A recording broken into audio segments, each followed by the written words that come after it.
Live.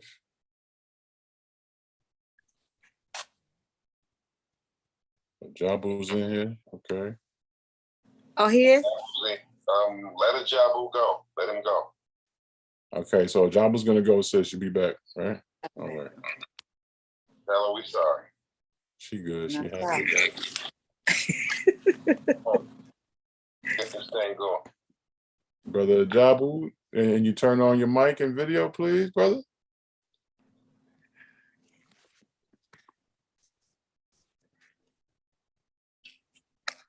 The Jabu, you there, brother?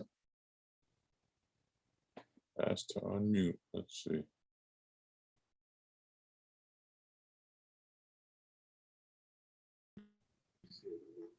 There you go. There you go, brother. How you doing? Peace, brother. Yeah, peace. How you doing? Good to see you. Good to see you again. Okay. Good to be seen again. Yes, sir. You got the floor, brother. You got the floor. Thank you. Okay. Thank you. I just gonna get into it. And I appreciate the opportunity to get into it and appreciate the leadership that our chairman, Malik Zulu Shabazz, is providing for us to do this liberation school and to educate ourselves, to find ourselves, name ourselves, speak for ourselves, instead of letting other folks do that for us. My task today is to give an update and a report on the trip to South Africa that was again made possible by our chairman. And it was just a life-changing situation. Being that I only have a half hour, I won't go into too much depth on that which we done, but I will give an overview on about 10 things that we accomplished while we were there.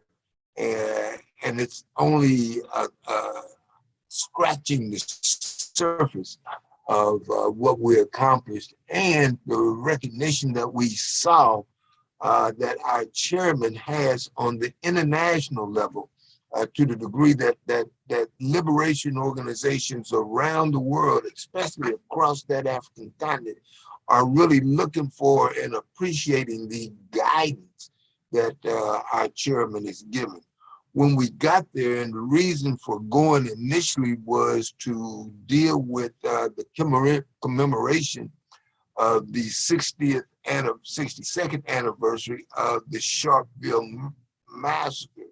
If you're not aware of the Sharpeville Massacre, back in 1959, it was a law that people of African heritage had to carry passes. And so Robert Sobukwe, who was the founder and leader of the Pan-African Congress at that point, had organized some of our brothers and sisters to say that, look, we through with this pass. If we're breaking the law, then we're gonna go up in here and intentionally break the law and give these passes to the police and tell them if we're breaking the law, then just go on and arrest us. So there was about 20,000 of our people that went to the police station to turn them passes in. The police came out of the police station, lined up in front of it, and just started mowing people down. When it was through, several hundred was injured, 59 was dead. We went past the lake because people were running, and there's a lake that's contiguous to the police station. People were running and jumping in the lake to try to avoid the bullets. And they said that there was so much blood being left that the whole lake, and this is not a small lake, the whole lake turned red because of the blood that was being shed by people, because they call them settlers, I call them crackers, came out of that police station and started mowing people down. So we went there to commemorate that, and we started out at the cemetery. And when we got to the cemetery, there was just a number of people there, and they reenacted the burying and actually the uplifting, the resurrection of the people who died that day. And it was a very moving experience. We went from that to marching in the Sharpeville community, and the people just came out, and the march step just kept growing and growing and growing and growing till when we looked up, and I got pictures of that once I get this situation organized, but there were thousands of people just marching in the streets, and there were guns going off, and they was talking about settler, settler, bullet, bullet. One settler, one bullet. And they were saying that they was going to take the land back that had been stolen from them, and these were the lies. In 1976, about 7 years, 8 years later, the government tried to implement a language requirement to be taught in the schools, and it was Afrikaans, the language of the white settlers that were controlling the land at that point. And the children rebelled, and they rebelled and came outside the school, and again, the police came and just started mowing down the children. The children ran into a church that they call Regina Mundi Church, which is a Catholic church that holds about 2,000 people sitting, and then you can put another 3,000 up in there standing around. And so the children had ran to this church, and the police came to the church and started mowing people down in the church. The children. And so we visited that, and in the church there's still bullet holes from where them settlers were just shooting down their children just because they did not want to speak the language of their oppressor. And so we were there at that church. And as we left that church, we went to a park, and we gave speeches there. And at that spot, Brother Mukasa, who is the brother that coined the phrase Black Power, he spoke, and the people was acknowledging the Black Panther presence, because I was in uniform, and every speaker that spoke acknowledged that Black Panther because of the groundwork that had been laid by our chairman, Malik Zulu Shabazz. We were well respected. They didn't know me from Adam or anybody else, but they knew that uniform, and they was talking about that Black Panther, and people would see that Black Panther, and they would start chanting, Black Panther, Black Panther. I'm talking about people from Ethiopia, people from Tanzania, people from Zimbabwe, leadership. And they was really, and the people just saw that uniform, Black Panther, Black Panther. And it was a very, very good feeling and an enormous acceptance of that uniform. And again, because of the groundwork that had been laid by our chairman. We moved from there, and we moved into another park where there was a big tent. And when we got there, people just started converging on the tent, and they converged on the tent.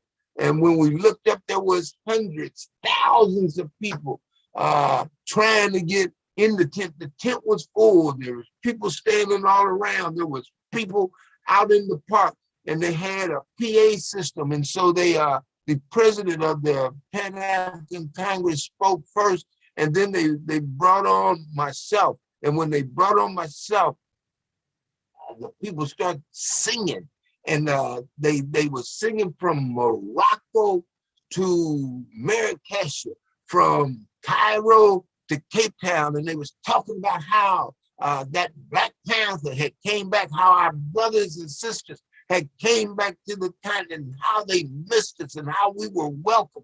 And again, all of this was laid by our chairman, because they didn't know me. Yeah, they couldn't have known me, but they knew that uniform, and that uniform was well respected. It was so respected that they was looking for him, and a brother talked me out of mine.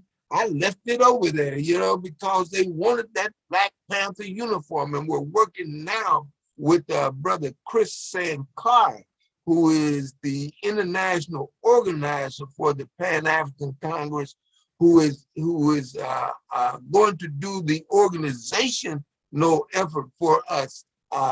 And we're sending him 30, 40, 50 uniforms now. We moved from that and again, the people gave us a standing ovation, and they sang, and I don't know what's going on me in my latter years, but they made an old man cry. And once we got through speaking, they stood up and gave us a standing ovation, and they started chanting, "Black Panther, Black Panther, Black Panther." I'm telling you, we got to recognize the leadership under whose guidance that we are following. And it's not only us that are following his leadership. I'm telling you, the Black Power movement across the African continent, even in England, is following the leadership of Chairman Malik Zulu Shabazz. I'm telling you, we've got somebody in on our hands. We don't really know the man that we got on our hands. We moved from there to the next day, and what I'm telling you, all of this took place over a 14-day trip. We were made aware that we were going to address the 12th grade students that was in the high school there. And when we went there, the place was real quiet. People and the students were real disciplined, and they took us into the room. And when they saw that uniform, boy, they shouted, "Black Panther, Black Panther, Black Panther!" And they started shouting, and they started getting unruly. And the principal was telling the students, "Calm down, calm down. This is a living history class." And we was up and through there, and they had Mukasa Dada, formerly known as Willie Ricks, and he marched with Martin Luther King. He marched right-hand man of Stokely Carmichael, and they hung in there. But the people, even with all of the stature of that man, they saw that uniform, Black Panther, Black Panther. And there was a brother there from England, Huey, and he had promised to give a Black Panther button to all of the students. And the principal says, "Oh no, right now, them students like to riot.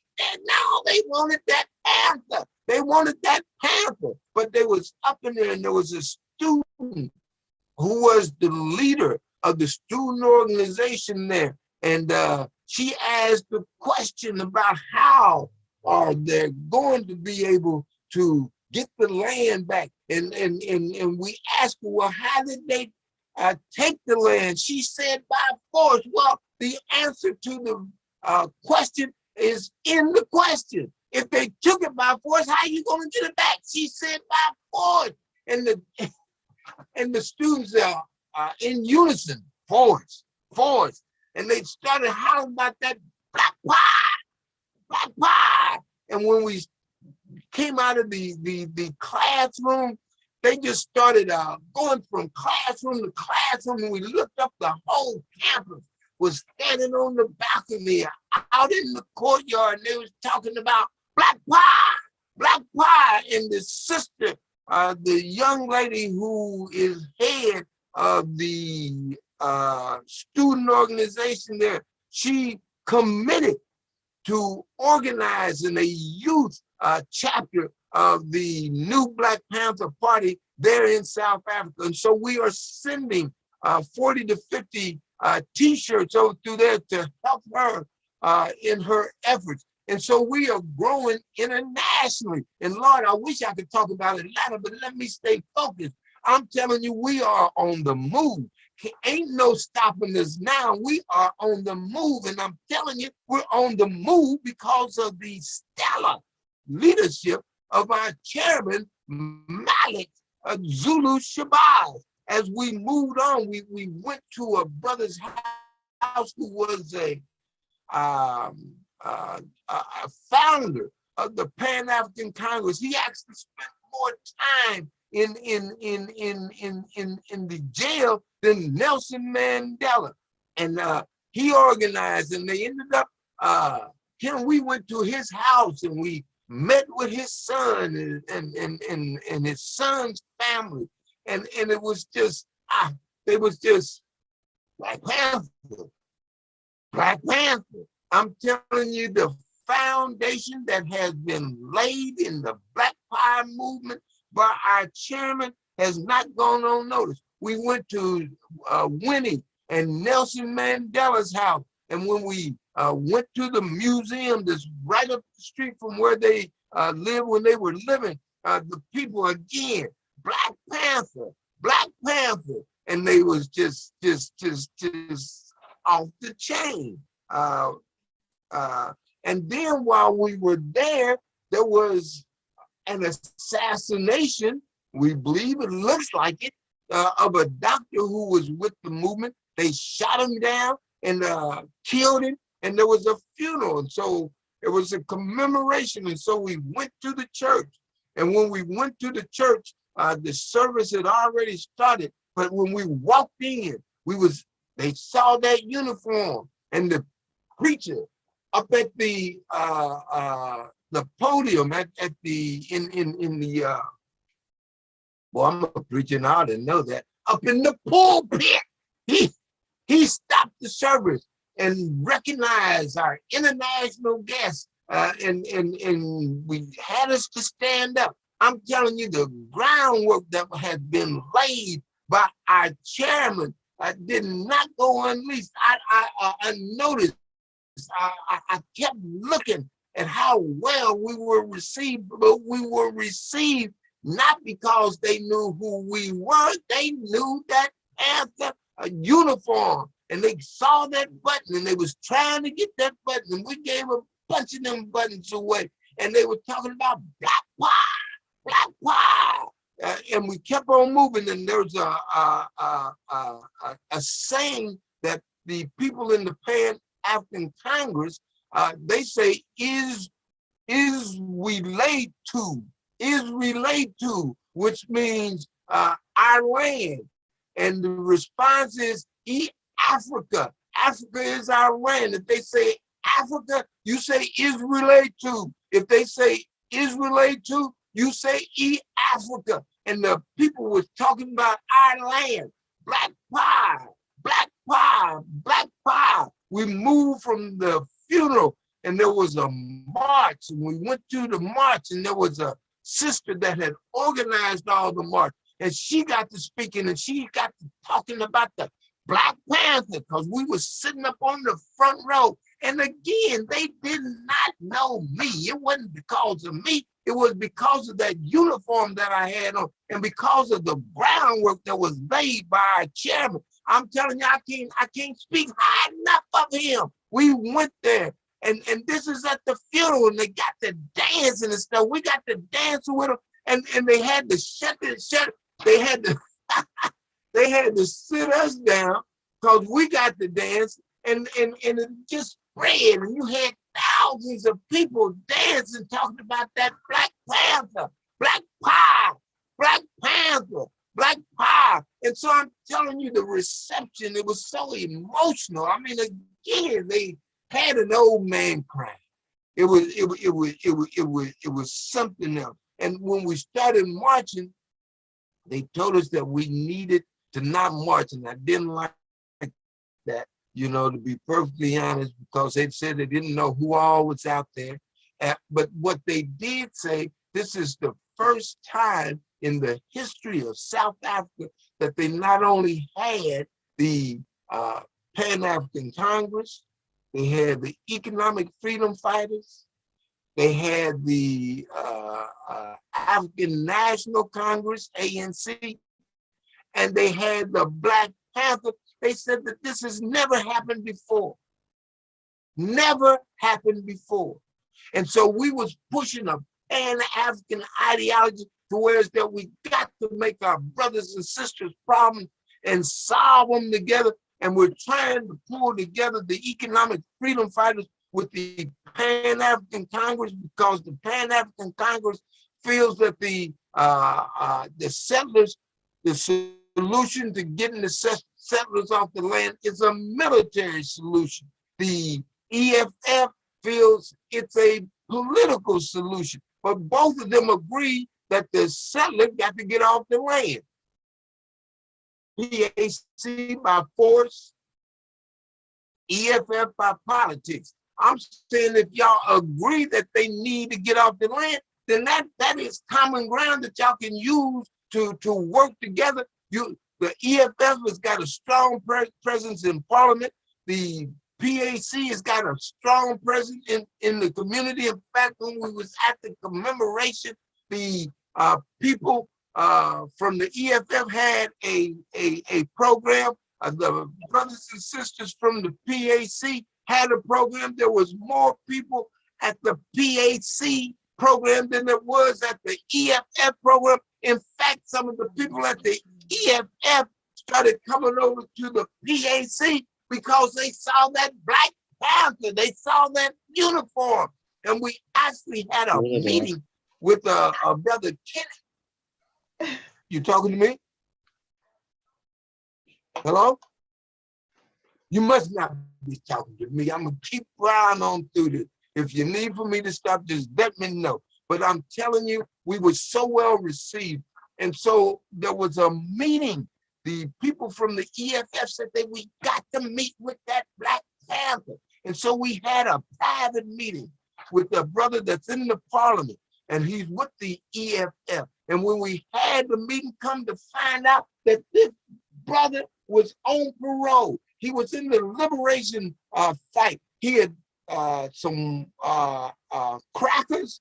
They call them settlers, but they ain't nothing but crackers. They rolled down on him, and when they rolled down on him, he started taking them out. One settler, one bullet. Settler, bullet, and he started taking them out. And he was very instrumental in the liberation struggle. And when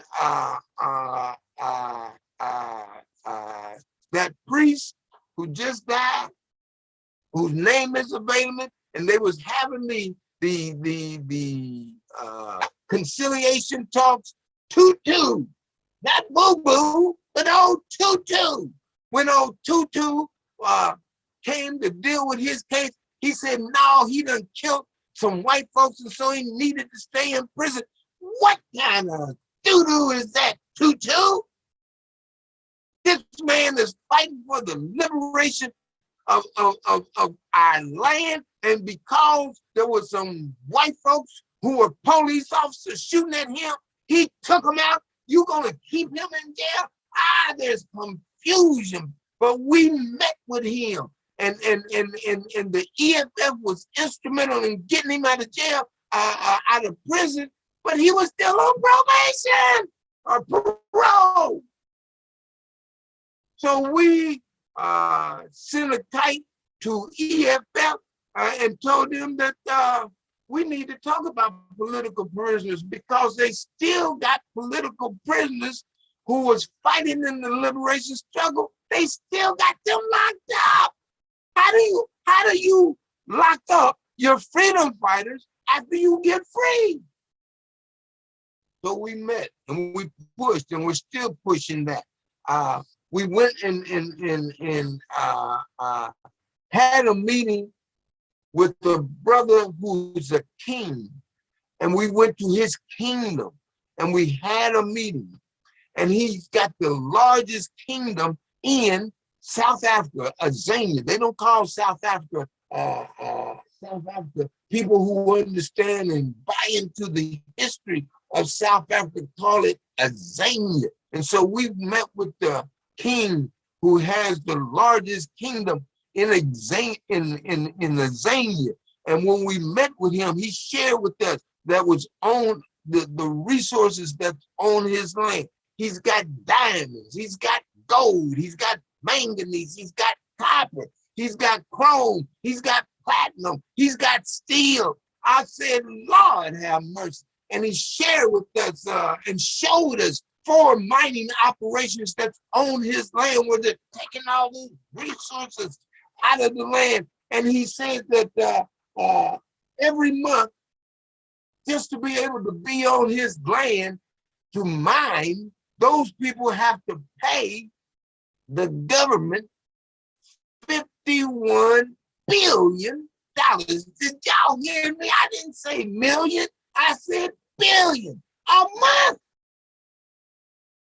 And he don't get a penny. They done played games with him and told him, yeah, you own the land, the land is yours, but you don't own the mineral rights of what's under the land. And because you don't own the mineral rights of under the land, then we're gonna come in here and open your land and take your diamonds and take your gold and take your platinum. He said enough. He said the solution to my problem is sitting right here at this table. It's the PAC. It's the Black Panther. It's the Black Panther. It's the Black Panther. Black Pie. Black Pie. Settler, bullet.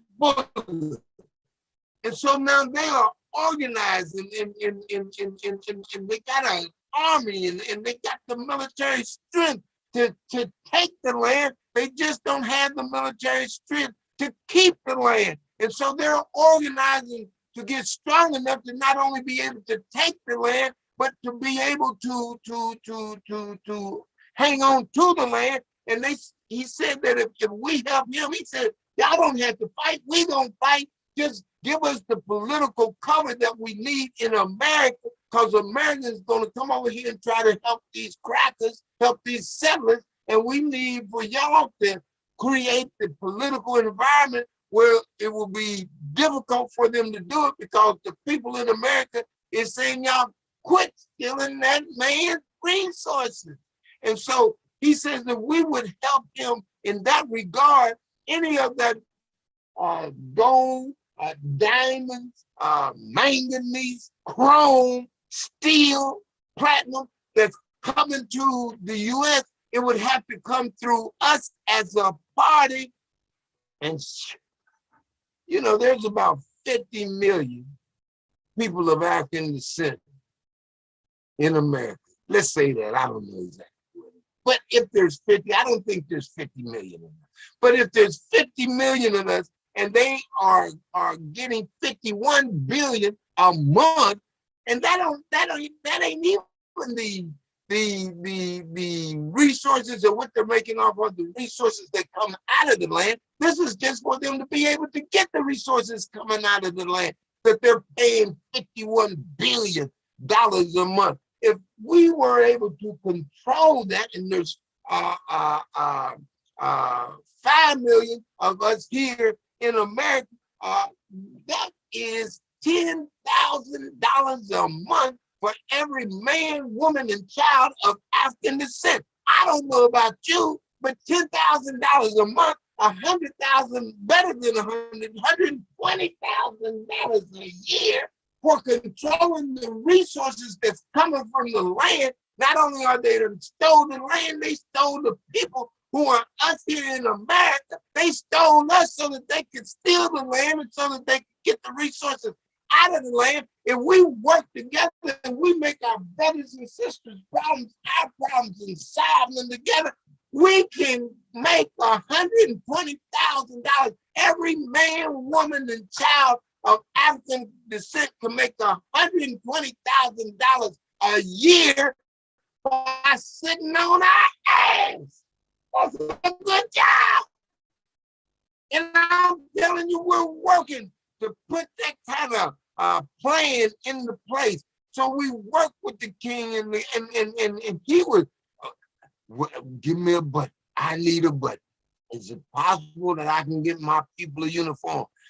Even though it was the Pan-African Congress that brought us to the king was talking about Black Panther.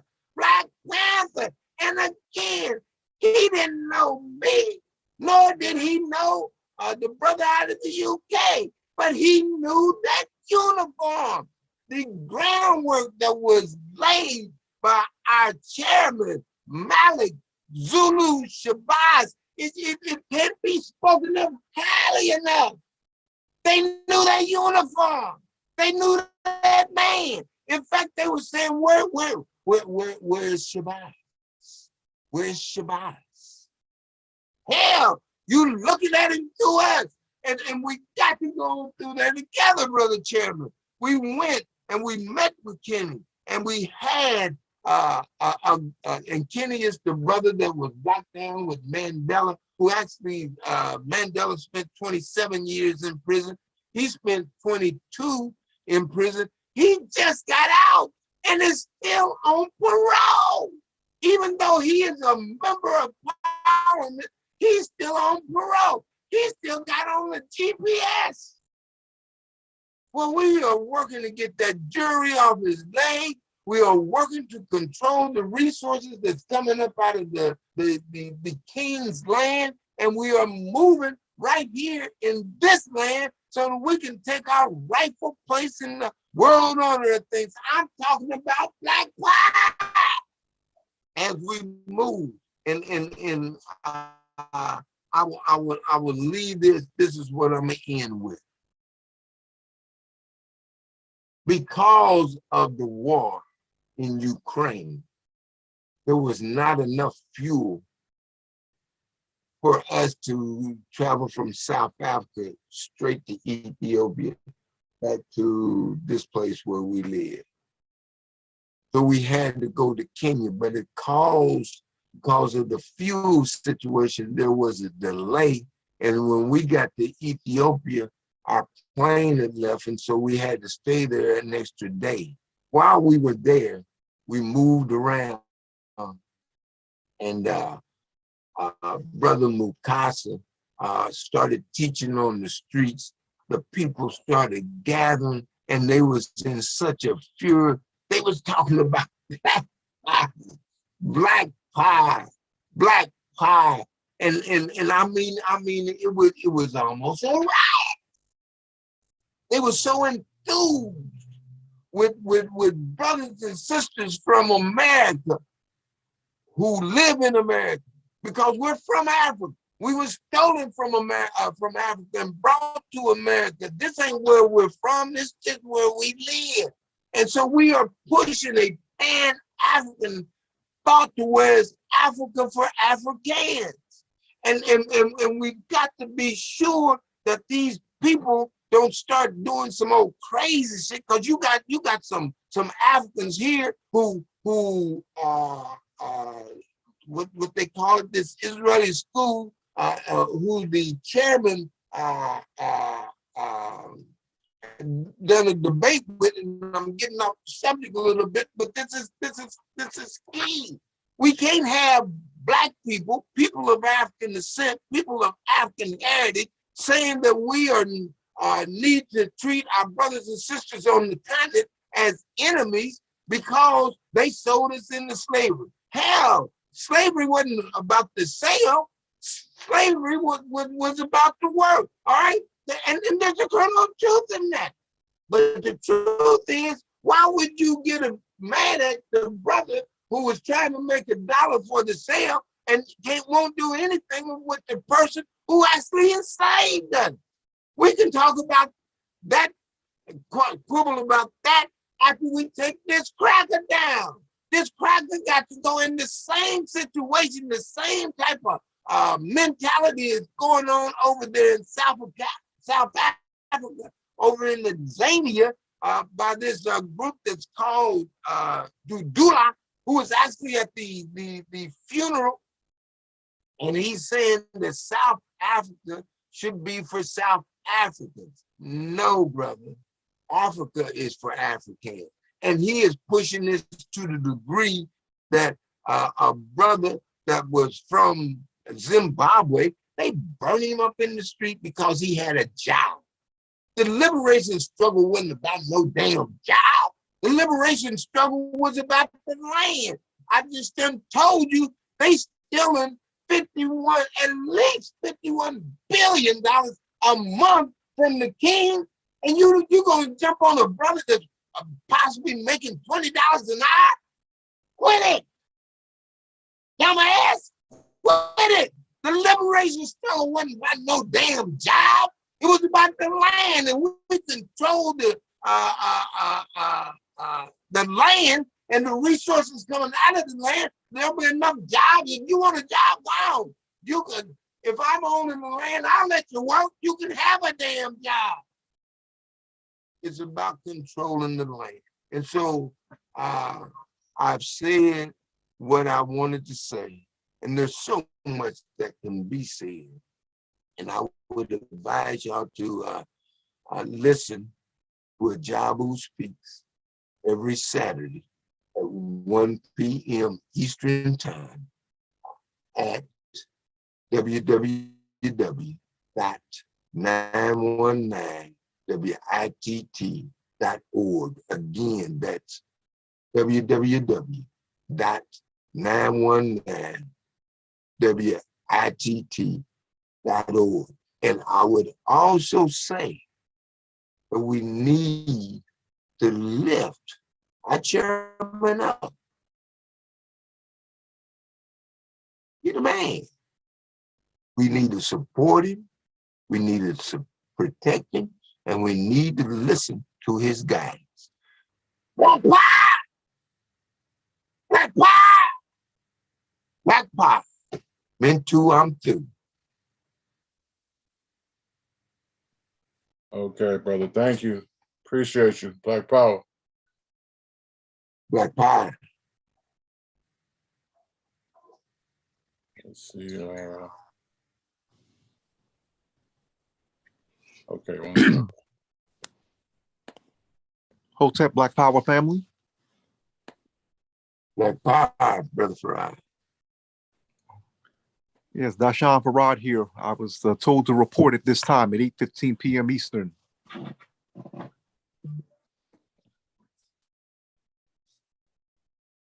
It's on you. Until you got opposition to that? Well, no, I was told to, yes, I'm supposed to be interviewing, well, got pushed back, but I was supposed to be interviewing Brother Mukasa Ricks at this time. I'm looking at this, speaking with, 1 second, according to the chairman. I was supposed to be moderating a discussion. I'm supposed to be speaking with Brother Mukasa, Brother Baba Mukasa Ricks. Sister Khalida Bastet is not going to be able to make it. I spoke with her several minutes ago. So we're waiting for Baba Mukasa Ricks to sign in. Somebody getting in touch with him? Brother, I thought that someone already was in touch with him, brother. I wasn't the one that had booked him. It was Attorney Shabaza, the one who mentioned him. So I presumed that he would know to be on. Okay. Well, I don't know anything about that, but I can give Peace, them brother. all right quick. Oh, peace, brother. Who was that? This is Brother Mental Son. Oh, Black Power, Brother Mental Son. How Black are you, Power, family? brother. Okay, the chairman said to let Ahmad and Chuma go, and then he wants you to come back and give your analysis after they're done. Wait a minute, say that. Oh, so they're going to speak, then I'm going to give an analysis of what, this past Saturday? I think of whatever they speak on. Okay, I'll just fall back then, brother. You said them two. Okay, fine. I'm going to fall back. Thank you, brother. So, brother Ahmad, if you can, come in.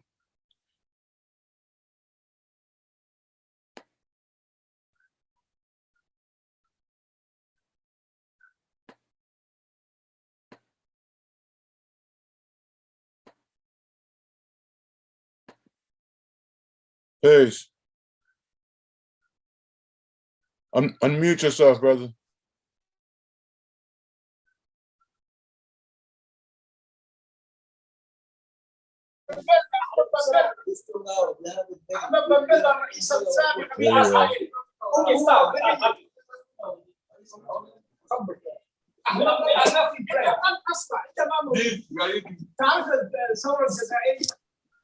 Peace. Peace, Black Power, you hear me? This Ahmad. Yes, sir. Talk to the people, family. Hey, listen. If you're on speakerphone, you might want to put it directly to your. Might want to move it closer because you're low. Black Power, you hear me? We hear you, but you're low. What about now, brother? Same thing.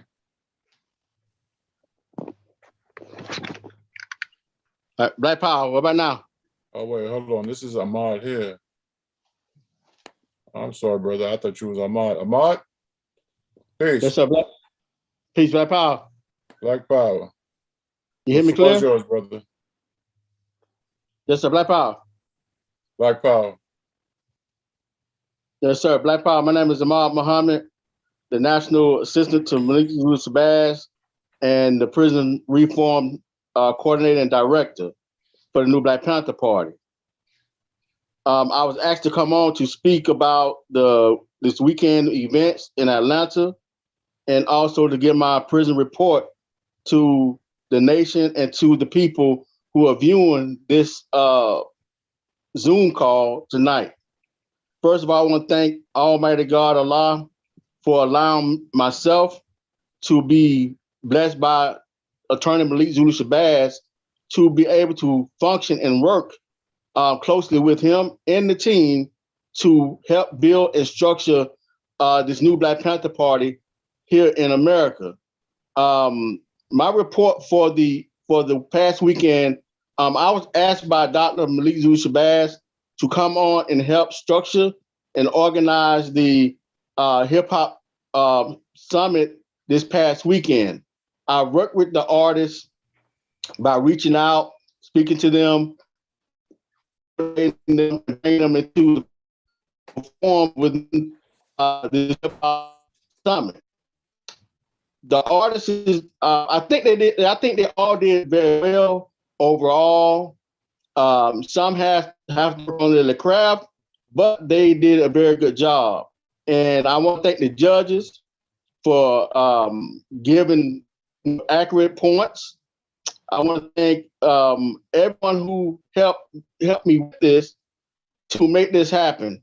And I want to thank Malik Zulu Shabazz again for the opportunity to help with this hip hop summit. Now, the hip summit, I think, and I'm asking the people,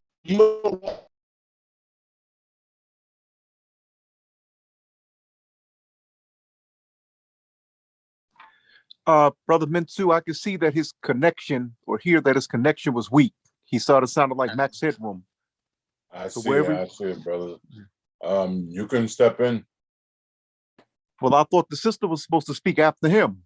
She's not on right now. That's Sister Chuma's sister. If you're listening, come on in. Brother Ahmad, continue, brother. Oh, Brother Ahmad's still with us? Okay, I'm a mute. Brother Ahmad. Let's wrap up. I'm still on? Yes, sir. Okay. Yes, sir. Black Power. I was asking the people, do they want to see another hip hop showcase in their city? I think that we should have that showcase at least once a year to bring forth the conscious music to our community. Reason why Malik Zulu Shabazz requested to do the hip hop showcase is to force and push the music industry and these labels back into the realm of signing these hip hop artists who are conscious artisans. As we all know, in the 80s and the 90s, we had a lot of good conscious music. But when the drug epidemic, when the crime rate started to rise at that time, and the labels wanted to hear more of this degenerate, defiled music, hip hop, trap music, and that has put the people to sleep on their consciousness of being the revolutionary that they are. Also put them to sleep to understand who they are. If we go back to the roots, of who we are, We got other we food will that understand that we are we the brought. children of the Most High God. We are the gods. So we must become back into that realm of being that black God again and praise the black God within self. But only way we can praise the black God back within self, we must understand the nature of the black man and the nature of the sounds that come out of music, because black soul always had the sound and the soul of the beat. That's why we are called the black masters of music, because we are the founders of all of these things that we push for music. So my point is this, that we need to force these labels to start signing these artists who are conscious. We have to destroy this wicked label, these wicked labels who profited off of the backs of our youth to push that foul music, that gangster music, the music that murdered our people. They are tricking our youth by giving them that sound to think that they are untouchable after they kill one of their own. So with this hip hop showcase, I think that we need to do it more often. We need to do things like this in our cities. Our local chapters need to organize things like this. At least, I would say at least us, maybe every other month in our cities. We here in Tallahassee, myself and one of the other comrades who performed, we did this last when we was on the road, that we will be doing the same thing here. Maybe once a year in this city. I think the model last night, Saturday, that I think that all we should do this within the regions, and with the approval of the regional Shabazz and the chief of staff, that if we can get that approval done, I would be glad to help them with that.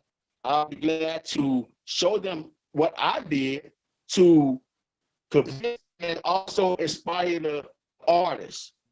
And one way that I inspired the artists was staying in contact with them, show them the general love they desire that wins them over.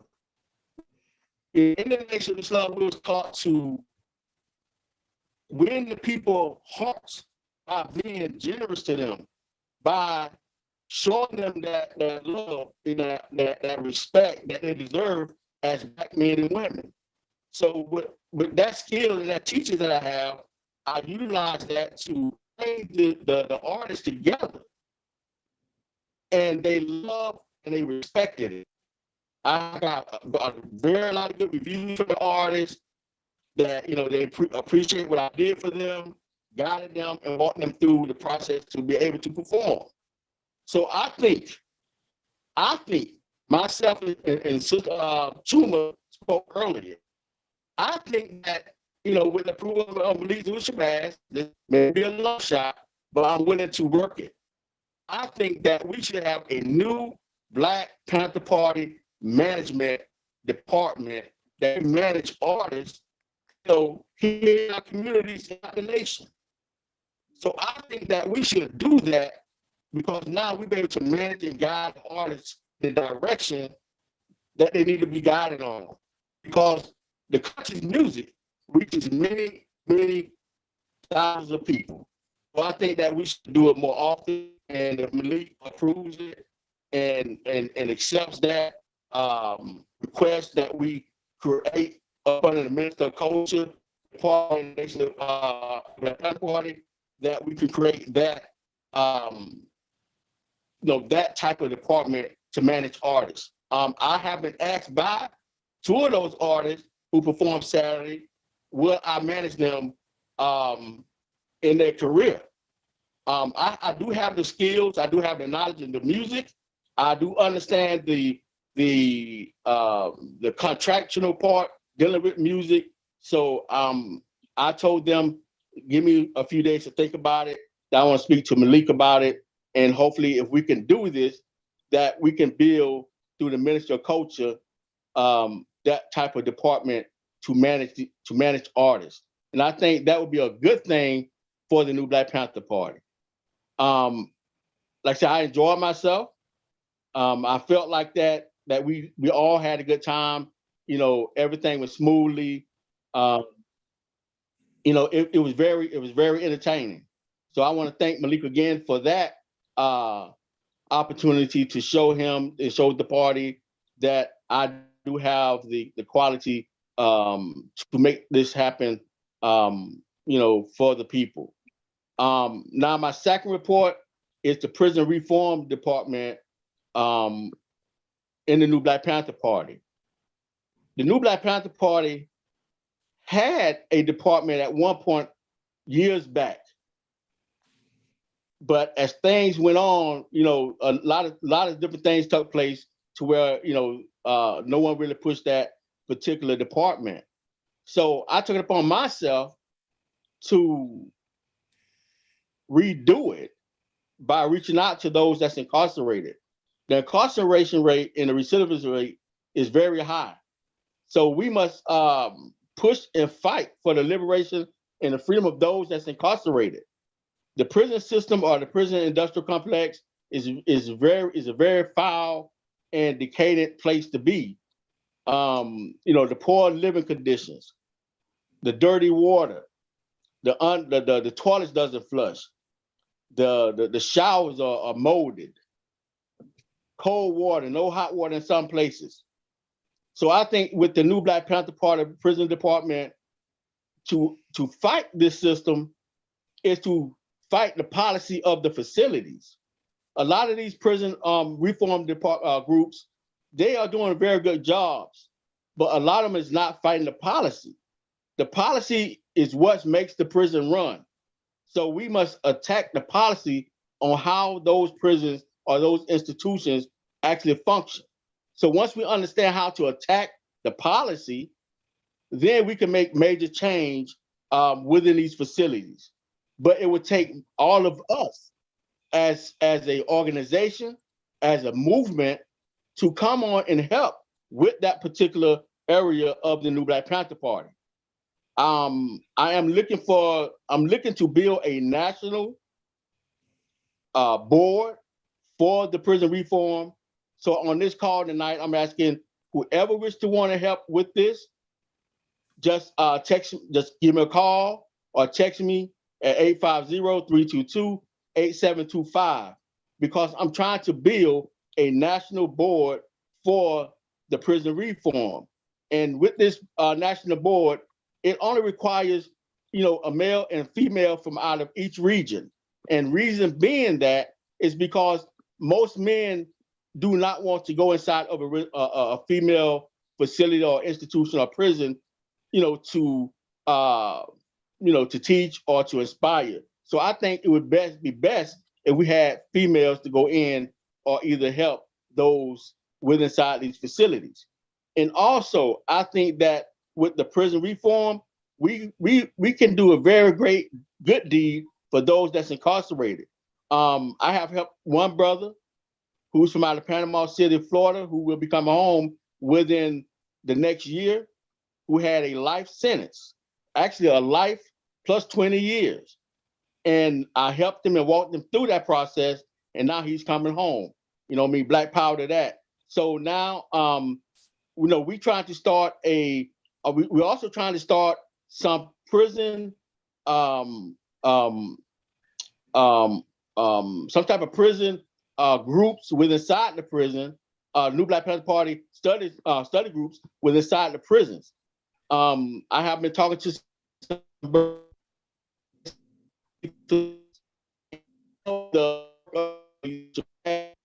Brother, you're breaking up. You're breaking up bad. No, you sound horrible. Okay, you hear me now? It's still a little choppy. Okay. What about now? Let's Sister Chuma been waiting for a minute. Let's go to Sister Chuma. Yeah, because I'm kind of like 4 hours, so that's why I'm choppy like that. So yeah, we can't hear you, brother. Let me try to it sounds. Sister Chuma, come in. Black Power, how you doing? Good. How you doing? I'm well. Talk to All right. Well, I'm Sister Chuma. I'm the Minister of Culture, So I just wanted to give a report on this past weekend. In agreement with Brother Ahmad, it was a powerful weekend. Now I'm gonna stop right there and I'm gonna say this little thing before I proceed. I'm gonna tell you the things that I love the most about my chairman, Dr. Malik Zulu Shabazz, because despite of all the I don't really want to say negative, but the lack of vision on behalf of other people, like, okay, is other events going on or it's not going to be successful, blah, blah, blah, whatever. You know what I'm saying? He just be like, look, we're going to get it done. We're going to get it done. We're going to get it done. And with that spirit, it inspires us to keep it forward and keep it moving. So with that being said, we go to Atlanta, and we just had a banging time. Now, I wasn't able to enjoy the show as much as everybody else because I was busy, you know, making sure, handling the food and stuff like that. But I'm gonna tell you, the artists that they had, those artists, they was like off the chain, you know. And just speaking to a few of those artists after, you know, the show, some of them was like, this is the best opportunity that they have gotten in their career, you know, or at the time. And that means a lot because when we're trying to inspire the youth or we're trying to, you know, help our people or other people learn knowledge itself, you got to understand that they have traumas and they have things that go on in their life. And this is an art to them, and it's a way of expressing or a way of expression. And for us to give them that attention at that moment was priceless. You know, they may or may not get that opportunity again, but because they had it that time, you don't know the direction that it could change them in the future. Now, from my understanding, a few of the artists weren't conscious artists, but they came out with knowledge. So we all have it embedded in our DNA. We just don't know it. And I'm not even gonna lie, some of those tracks I was playing all the way home from Atlanta. Like I just kept repeating. My daughter was like, dang, Mom, you gotta keep playing it. Man, are you listening to what they saying? So it's like through the music program, through the hip hop program, we bringing them back. You know what I'm saying? We growing. This is what's gonna help us move forward in the future. So with that being said, and I hope I'm not rambling or getting off subject, but we had a beautiful time. You know, we had a nice crowd. Everybody was supportive. It was all, you know, the energy, the vibe, everything was just beautiful. So those that missed out. You know, and it's sad sometimes that it's like, it's like a domino effect. It just takes one negative vibe to kind of pass around like a wildfire. You know what I'm saying? Without even trying to see, you know, the end goal. And the end goal is this.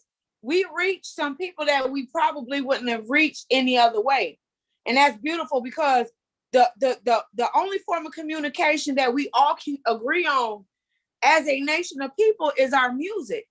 And we have to take control of our music if we want to grow as a nation, if we want to bring and understand and raise our youth up. I'm one of the elders in the organization. I know I look young, but I am because I've been around a long time. So it's time to start passing the torch to the youth. And we have to bring them in and they have to know that they feel comfortable and we can't pass judgment on their forms of expression, you know? So all we can do is kind of help groom them and guide them in a direction that would help them pass positive messages from one another or on to the generation after them. So anyway, as I was saying, this past weekend, it was a lot of work. It was worth it. It was a beautiful time. And y'all know me, I love when we get together as a family. I don't look at us as an organization. I look at us as a family. And I'm going to tell you, and I'm going to be honest, that Tulsa energy came back all over again. That's how powerful it was. So with that being said, now, this kind of like kicked off the programs that we're trying to introduce under the culture auxiliary or department or however you want to refer to it. But, you know, and I was talking to Brother Ahmad earlier about actually maybe seeing if we can get together and create a new Black Panther Party showcase mixtape so those who weren't there can really hear what they missed out on. So we're working on that. But from this point on, we definitely want to have more shows. We definitely probably want to go from, you know, to other cities as well and be able to promote it and let these artists, these young people know that they're important as well. And what they have to say is also important. So that's what we're going to do with the culture program. So also, what Brother Ma was speaking on, the prison reform, I actually intend on helping him with that program.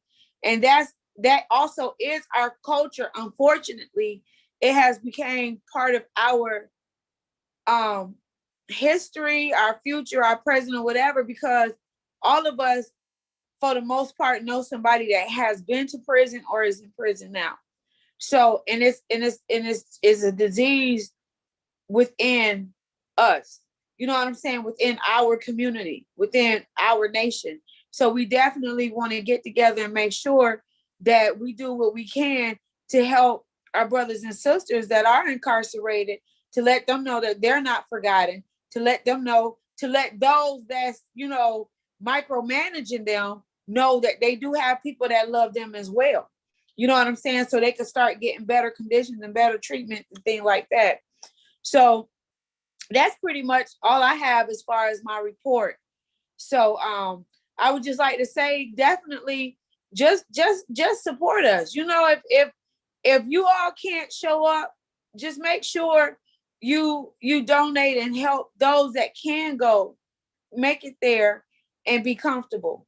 You know, that's what I kind of, you know, preach in my own chapter here in Norfolk, Virginia. If you're not going to an event, nobody's excluded from any maneuver, period.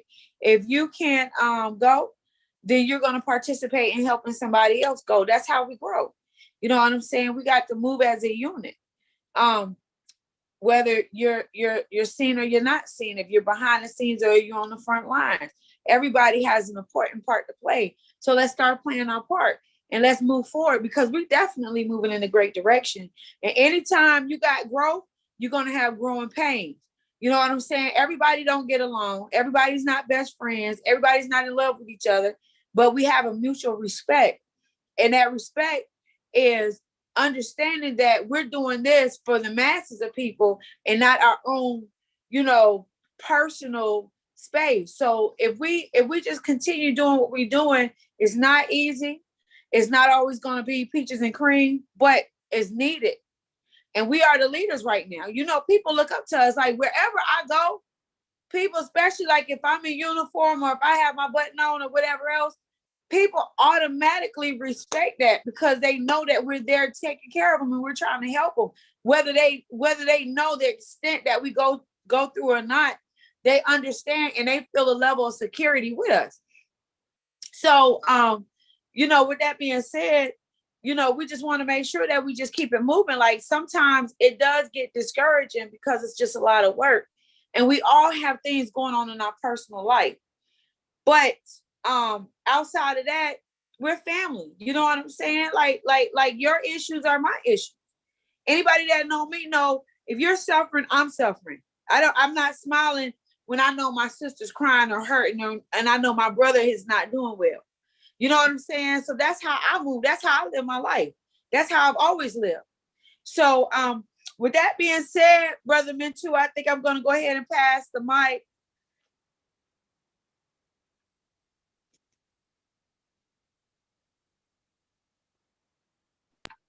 Thank you, sister. You're welcome. Appreciate you. Black Power. Good work Black over Power. there. Right now, we're gonna show a couple of clips from the showcase. Okay. And then we're gonna come back with the Chief of Staff.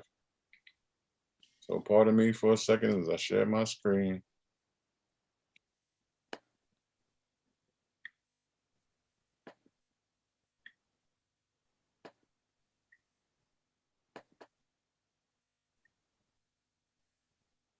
DK for life, am I right?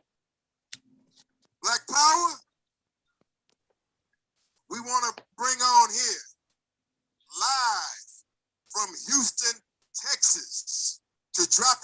telling you right now, the platinum selling, the gold selling, and one of the judges, but now performing live on stage for the Black Power Hip Hop Showcase. Give it up for Bun B. Give it up.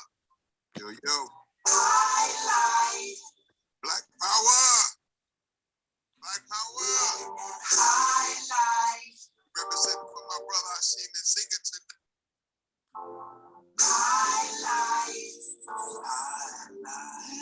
Happy to be here with my black brothers and sisters tonight.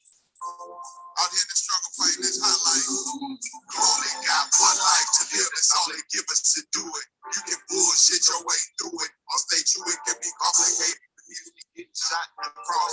People in names get lost. The people in lane get taught. Streets and eat your ass alive. Take your positions with pistols, their hands and knives. And nobody's surprised if somebody don't survive the dust. To see the only street thought we was left be just to die on these streets that we be on. Motherfuckers sleeping on the corners that you be on. Probably side because they didn't belong. So who in the fuck made it this way for us? Got all these little brothers slinging their yank because it ain't like they make high levels gainable.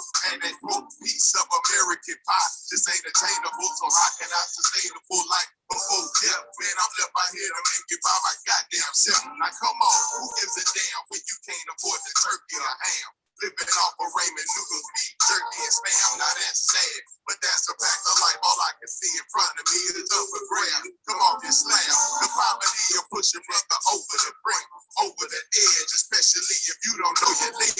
And so instead of being without, I'm hustling trying to get through these unguarded days. Thinking of ways to get the fuck out of this phase. A man to commit a crime because the fucking crime pays. I'm going through a phase. You don't grow out until you a reason a motherfucker got to blow out. His 40 on the curb, disturbed and left with no doubt in his mind. But still, sometimes he don't know why. Just walking around, just hoping he get one more try to make it. This bullshit he going through, but yo, you got to take it. You can't fake it to live a high life. Tall brothers and sisters in the struggle. Do what they got to do or what they think they got to do to take care of their families and hold their community down. We here to stand with our sisters and let them know they're not alone in this struggle. Black people will always help black people lift themselves up. We can never wait for anybody to help our community. It's time for us to step up and do the job ourselves. The government ain't gave us nothing now. There's no 40 acres in a mule waiting for you. You got to go out and sow that land yourself. You got to go out and get that animal yourself.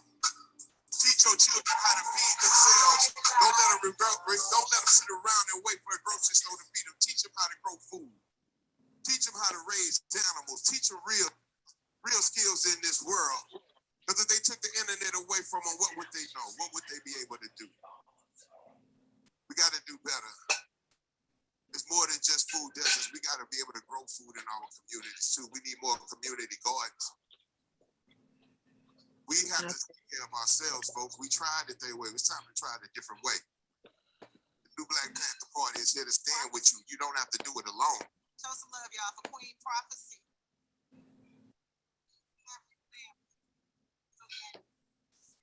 Thank y'all for having me. I love every one of y'all. Ready?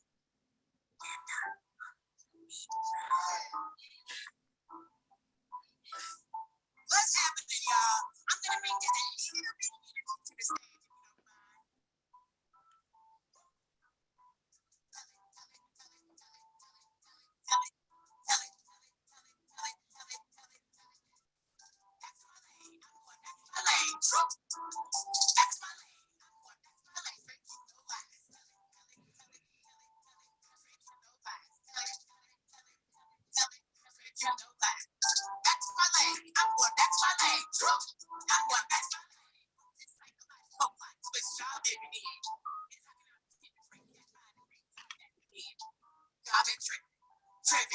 This don't match your shine. Where this come from? Who taught you this? Third eye, sell yourself short for these boots, man. You don't have a clue. So I can't talk to my own people.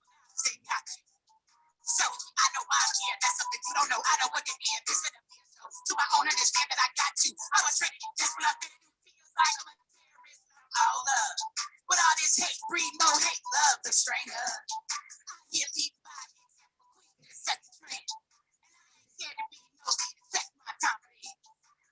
Trendsetter, trailblazer, unsystemized hellraiser. No conscience to compare to me. I'm a high level nigga, shit scaring me. You see any platform to the front of the beast. Watch out, cause I'm on another frequency.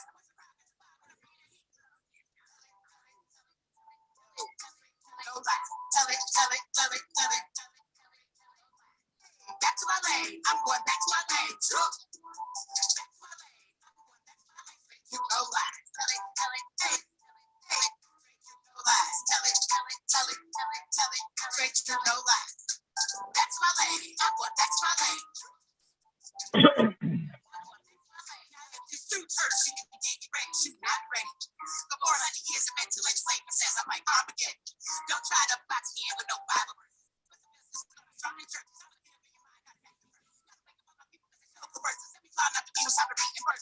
Looks like America's up for purchase. I ain't looking for permission.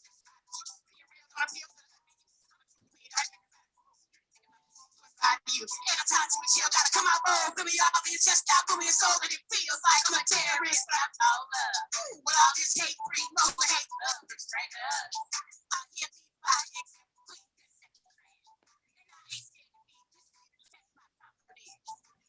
Trendsetter, trailblazer, unsystemized hellraiser. No politics to get me. Any platform to the front of the beast, and I'm going to find it. Watch out, cause I'm on another frequency. I wasn't proud to survive when I'm reading it. Brother Najee, you got the floor, my brother.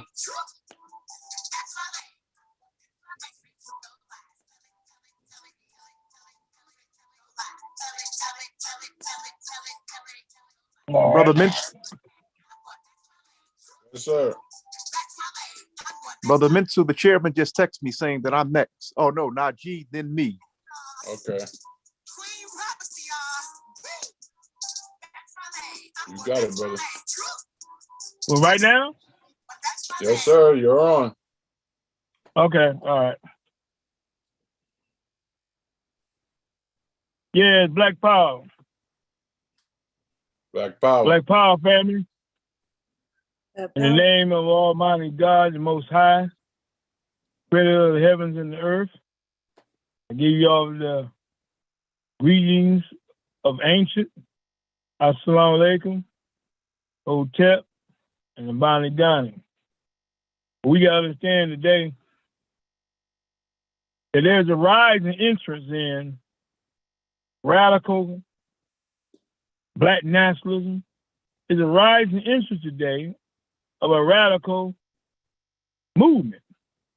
I can say searching for a radical black perspective, young people who want a more militant leadership and a by any means necessary type. This is what they're seeking today. Because we have whole families now out of jobs, you know, or hope, you know. And there's not any hope. They're on dope. You see? Homeless people living on the streets. You got to understand Dr. Khaled Muhammad and Minister Malcolm X. And, you know, a great persons and people they were. But whole honesty and sacrifice and the power of brilliance is what we got to stand today. Because millions of people whose name we will never know, seeking a powerful way. Because long as we under Eurocentralism as we as the people have been snatched from our minds, and black people out of human history, and how we've been now trying to be written in the world history based on racist lies. That's why it's a new day and time for a radical approach. Radical black tradition is about change. It proves that black people have always fought for progress and a better life. You know, as Dr. Khaled Muhammad used to say, revolution is a fight of the past and the present and the future. Revolution clarified of a militant action. Revolution is bigger and part of debate, because we got to understand in 21st century of 2022, the main debate that shapes our radical tradition today is a new emancipation. As Johnny Carson said, emancipation represents a business term, or transfer over, because 75% of the so-called Ashkenazi Jews that own slaves and 70% of them financed slaves. But only 29% of whites in the South had owned slaves. But the majority of them, it was done by the Ashkenazi Jews today, what you call Tel Aviv, the so-called Jew, the synagogue of Satan. That's what we got to understand today. We got to understand what we're dealing with today, because look who's owning NBC, ABC, CNN, Fox, and everything run by these no good Jews. That's what we got to understand today, because this is a new self-determination of freedom from an urban capitalist structure, especially in terms of culture, economic life, and political black power. We got to understand the radical ideology is a black tradition. The radical ideology and emancipation debates go all the way back in the 1830s. The Civil War, black activists and stuff, community leaders met local, state, and national conventions. Look at the time of Martin Daly. Look at the time of Henry Highliner.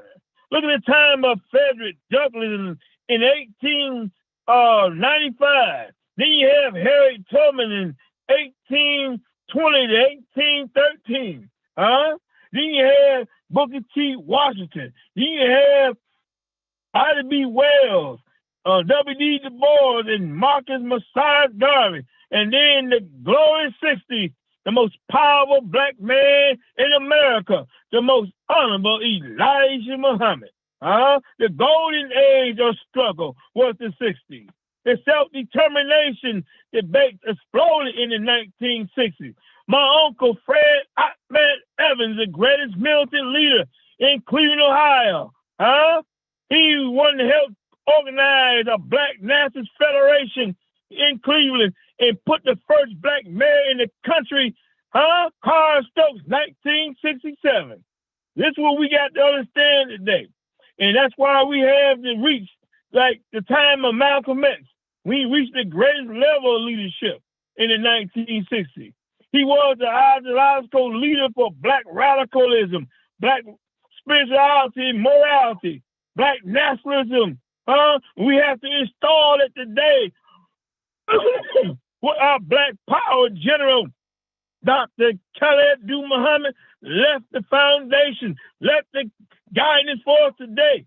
And you got the two of his top and greatest students today that's leading the path. And I'm right under my big brother, Attorney General Malik Zulu Shabazz. Take it or leave it alone. We have to understand the caterpillar to the butterfly. We all got to understand we all started as a caterpillar, and now we have wings like a butterfly. We got to understand that we were once cubs.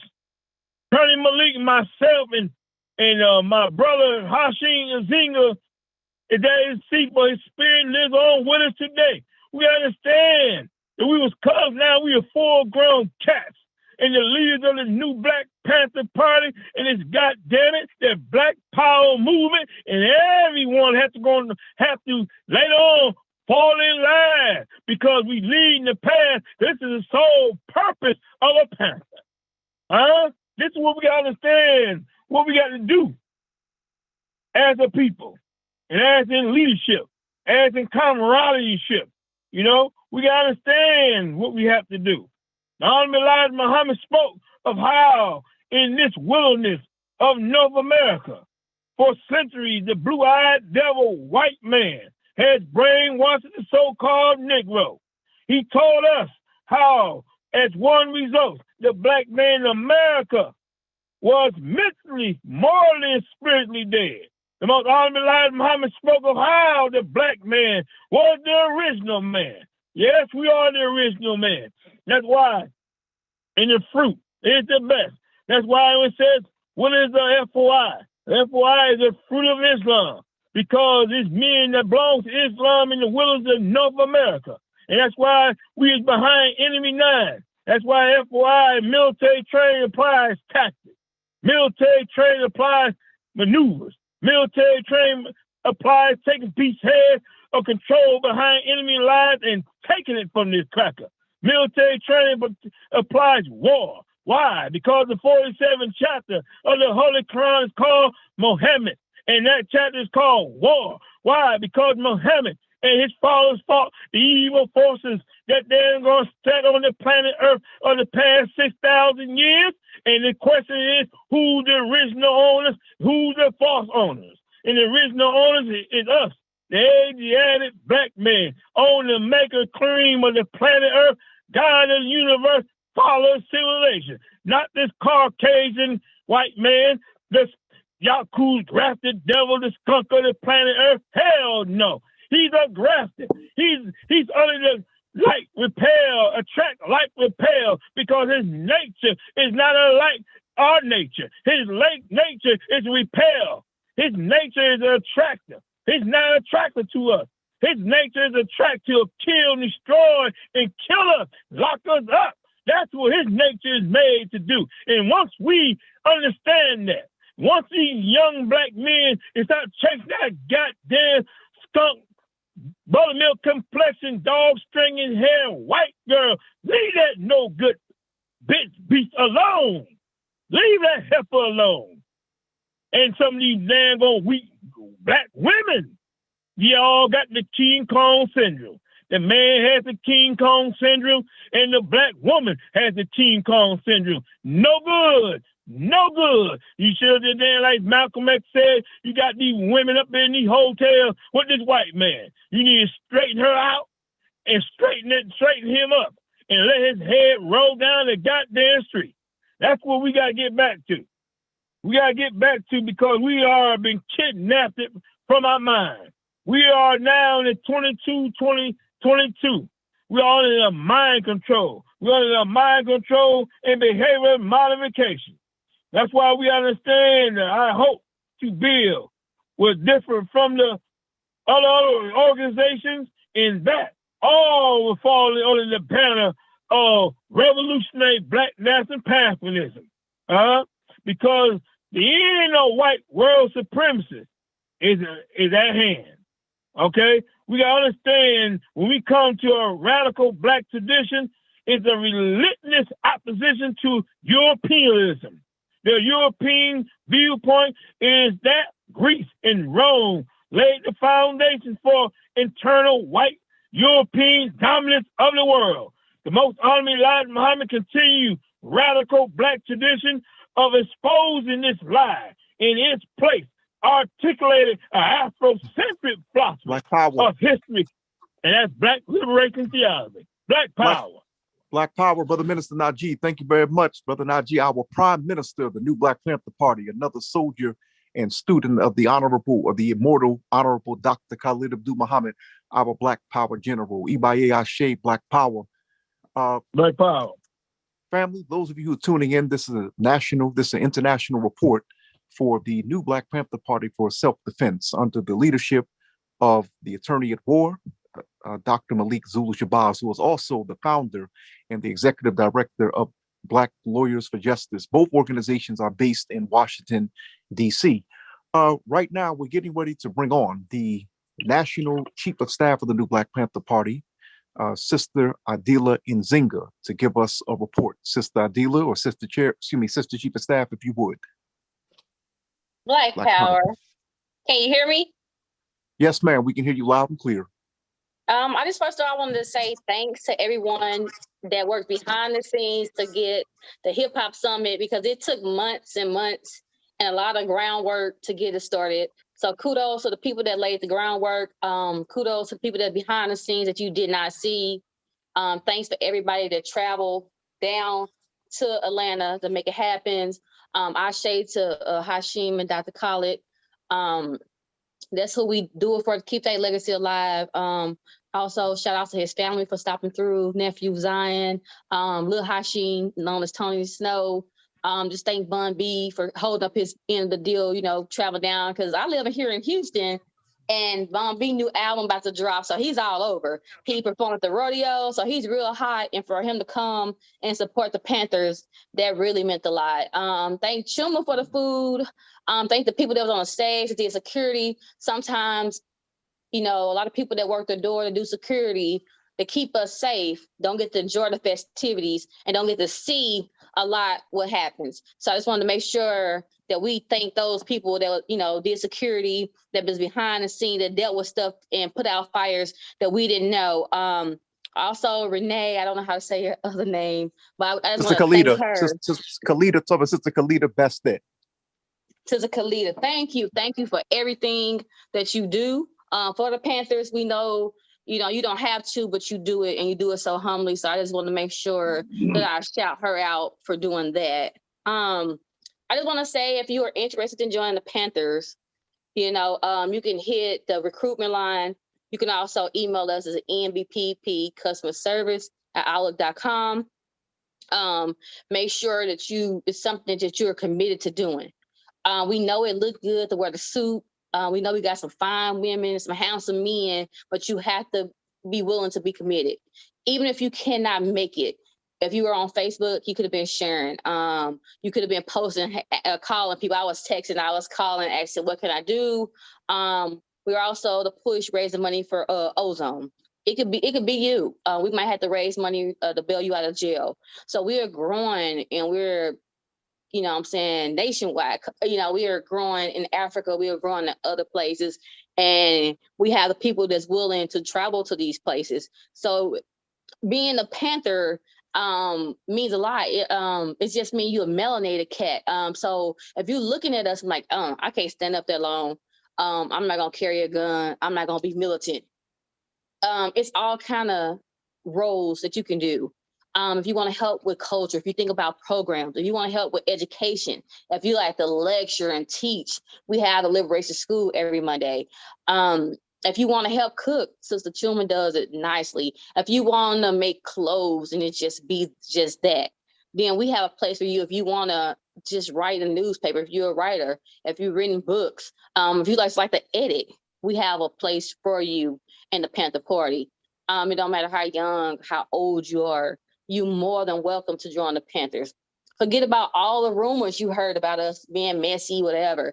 When our leader died, it happens to the best of us. It's like if the president get killed, it go into chaos. A lot of people that you think are for you sometimes are not for you. It's a saying, all kin folks ain't skin folks. Some people come to seek and destroy. And so after Tulsa, a lot of stuff happened to not just our organization, to other organizations as well. But we're rebuilding. We took some time. We actually showed you that we're about to work. We're on the ground.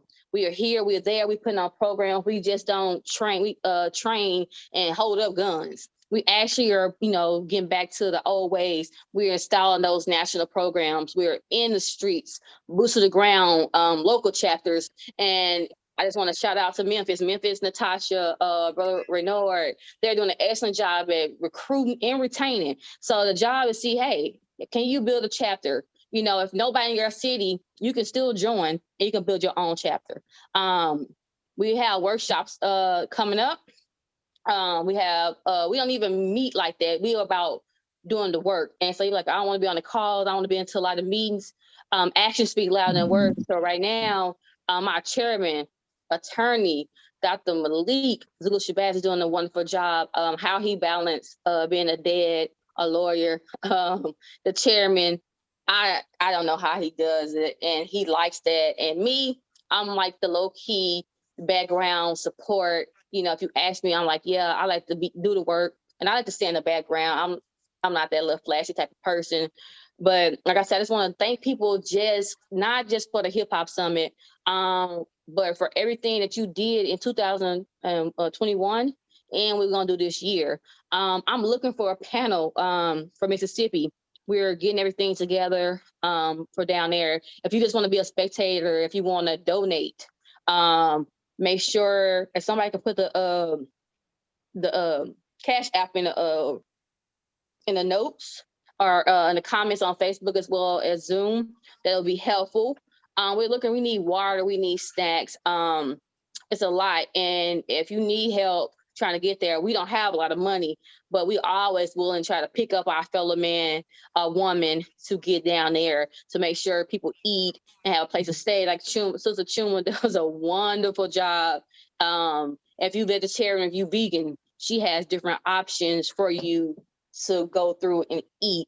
And so I just wanted to just commend my fellow comrades, the supporters, for doing just a wonderful job. We are moving. We are doing the sole purpose of Panthers, as Najee said. We're, we are sticking to our 10-point program. Thanks to the Underground for always being supportive. Moon, he has his own organization. He came down to perform. So all the performers for coming, writing songs, and I hope this won't be our first. Our first and last one. I hope this is something we continue to do, just like the Juneteenth celebration. And I hope that we keep this positive energy.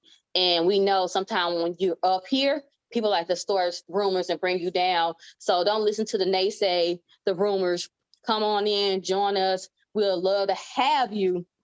We're a family. When you join the Panther, it represents, the Black Panther represents courage, valor, power. And it's like, if you have that as your spiritual animal, you know what I'm saying, you become like a new person. We welcome you. It basically exudes power. You become a whole new person, and then we guide you so you can mobilize the masses towards self-determination, and you're protected.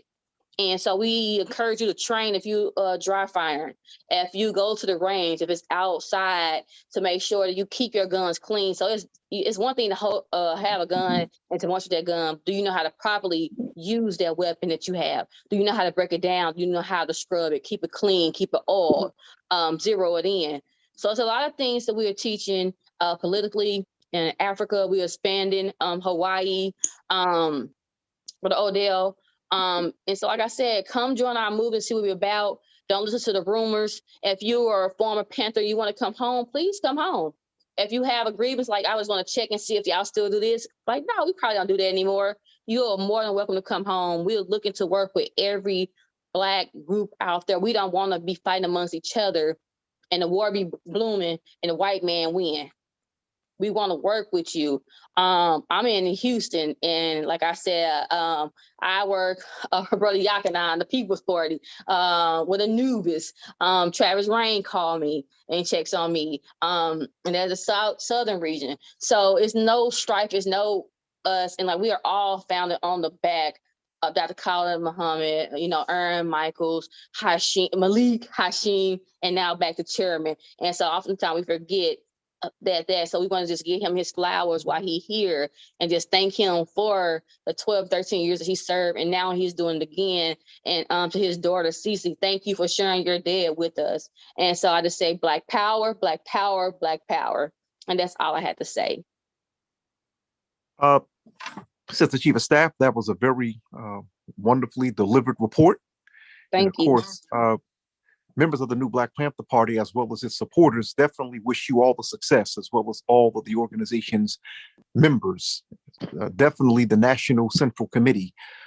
In the next several minutes, we're scheduled to hear from the wife of former National Chairman, Minister Hashim Nzinga, his wife, Sister Janine St. Louis. Is she on yet? Okay, she's scheduled to be here at 9:20. And I see that we have my soror on here, Dr. Shamanda Owens, another bad sister. So right now, waiting to hear from Sister Janine St. Louis, who is the wife of the former national chairman of the New Black Panther Party for Self-Defense, Brother Minister Hashim Akhenaten Nzinga. Of course, she, along with our Sister Chief of Staff, this past Saturday were in College Park, Georgia, at this wonderful hip hop summit. I wasn't there, but I watched it online. And no, I wasn't there. No, oh, you went though? No, I'm sorry, I Sister Chief of Staff. I was there in spirit in Texas. Yeah. Oh no, we had. I misheard you. Yeah, so I was there. That's why I say if you don't go, you can still donate. You can still share. My point is, the point that I was trying to make is that what I saw it was reminiscent of the golden age of hip hop. Of course, you know me, I'm 44 years old. So I was a baby when hip hop had been given birth. I was 1978, 79. I was like a year, I was, 1 year, 2 years old. And so I still remember, as they say, conscious hip hop. And it's sad that we have to give it a name because that's what hip hop was originally. Hip hop and rap was conscious. And we have to keep in mind that there's a difference between rap music and hip hop. We say hip hop music, but hip hop is the culture. Rap is a part of that culture. Exactly.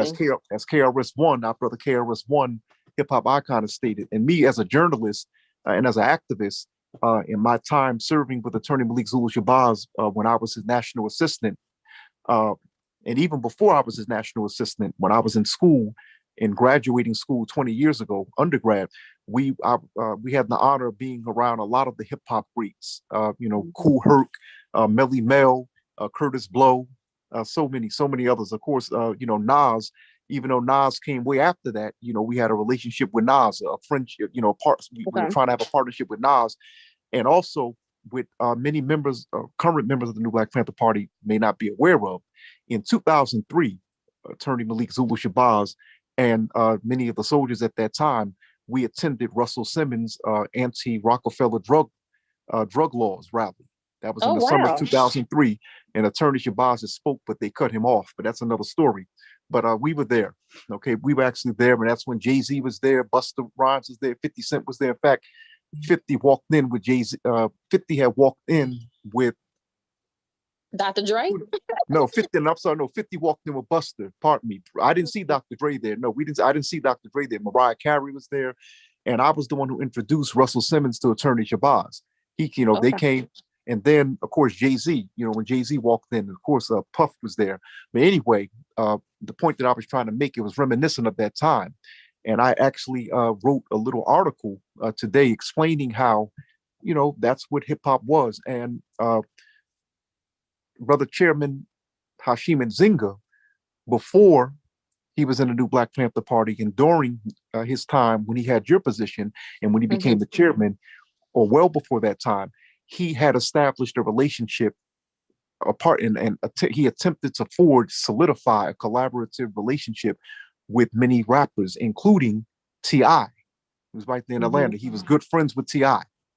And also, Brother Hashim is also related to, I think, one of the members of what is Ghetto Boys, I believe. Or he had a friendship with Scarface as well. He's actually toured with Scarface. A lot of people don't know about Brother Hashim. He would tour with Scarface. But in many cases, Hashim was that bridge to the hip hop community. But keep in mind that he, and I wrote about this earlier today, he was following, you could say following, could be argued that he was following in the footsteps of his mentor and former chairman, Dr. Khalid Abdul Muhammad, who was following in the footsteps of his mentor, the Honorable Minister Louis Farrakhan, because most people don't know that, I'm not sure your age, beloved, but I'm of that generation. I still remember Minister Farrakhan and Brother Khalid. They were well respected among the rappers, as well as former Minister Conrad Muhammad. Khalid is in a lot of rap. And so I was born in 81. I just turned 41 yesterday. Okay. So, okay. I'm thinking that you're way younger than me. Okay. Beauty of a black woman.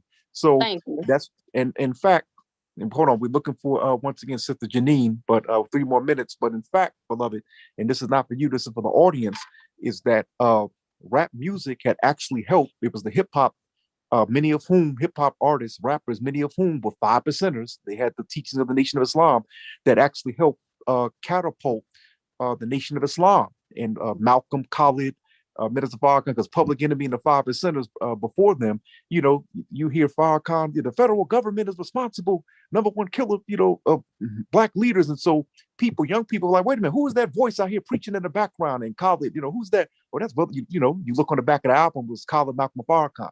So my point is, New Black Panther Party is continuing that tradition of bringing hip hop and rap back to its original purpose. Okay, it looks like we have with us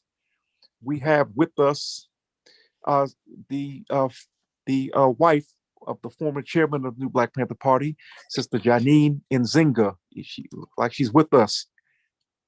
Sister Janine Nzinga's with us. Black Power? Black Power. How are you? How are you, beloved? I'm good. How are you? Fine. Well, Sister Nzinga, The floor is yours. What do you want me to talk about? Okay, well, what were your thoughts concerning Saturday? And as I mentioned, I don't know if you heard as I was mentioning how your husband early on had established a relationship with many prominent Black rappers with the hip hop community. He had did that literally across the country, even before becoming the chairman. So I wanted you to kind of like discuss the summit and your conversations with him about those type of relationships. Okay, well, yes, Hashim did have a lot of references. That's something I kind of left, for him. Took me around little Boosie's house a few times. As far as Saturday, that definitely would have been something he would have definitely fit in, because he always said that the reason why he definitely stayed with Boosie is because he wanted to make sure that rappers such as him had somebody conscious in their ear, to make sure that they didn't veer off too far, which is how Dr. Khalid assigned, different brothers from the nation into, being whether drivers or management or security for rappers, like, Ice Cube, for example. Excuse me. Yes, Ice Cube. But anyway, Saturday was definitely beautiful because I haven't been around a lot of Panthers since the funeral. And I was there. Yes. And Zion, for the past couple of weeks, he's been asking for his father. So he still thinks he's living. And he thought, one of the things I was worried about is him thinking his father was going to be there when he saw the Panthers, and he did. He thought he was going to be there. So,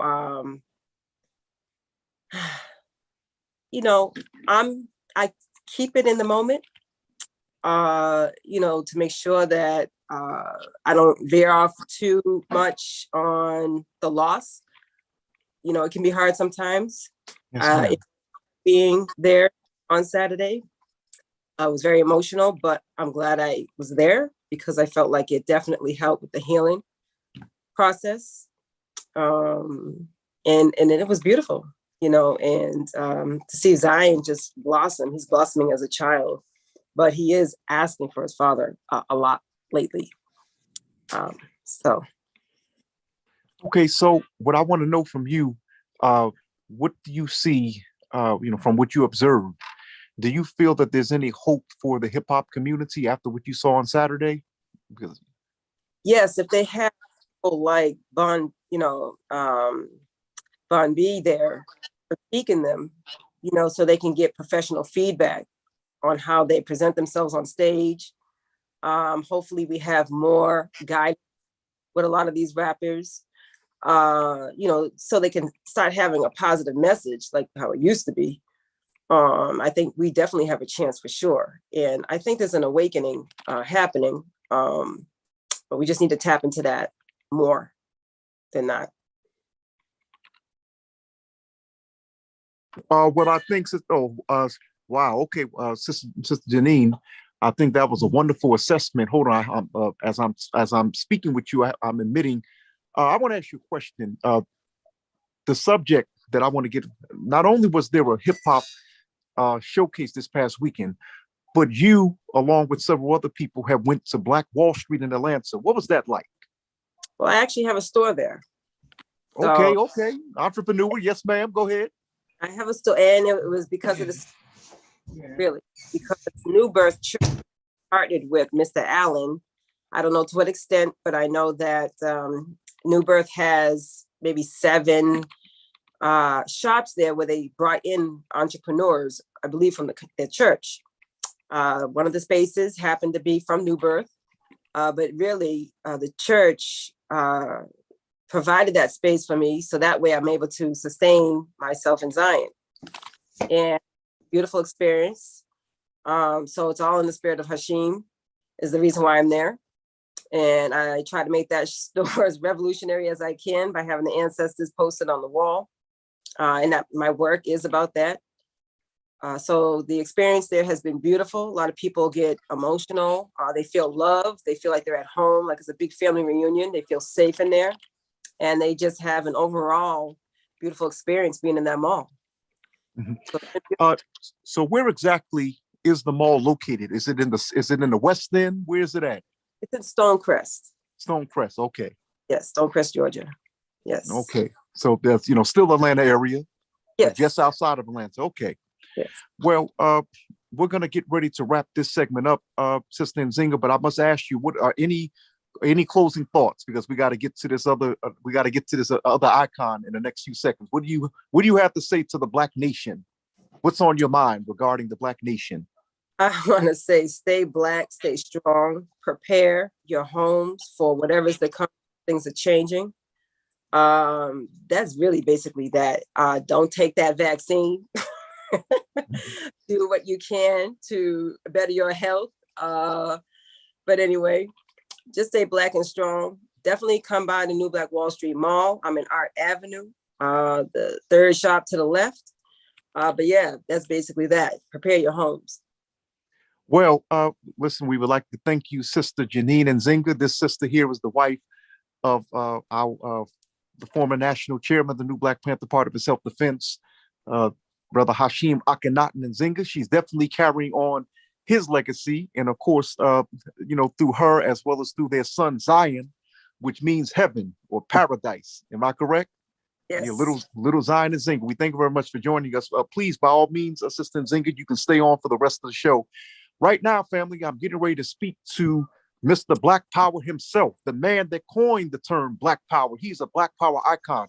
This brother has been on both sides of the spectrum of the Black liberation struggle. He's been on the integrationist side. He was good friends with Dr. King, and he was actually with Dr. King.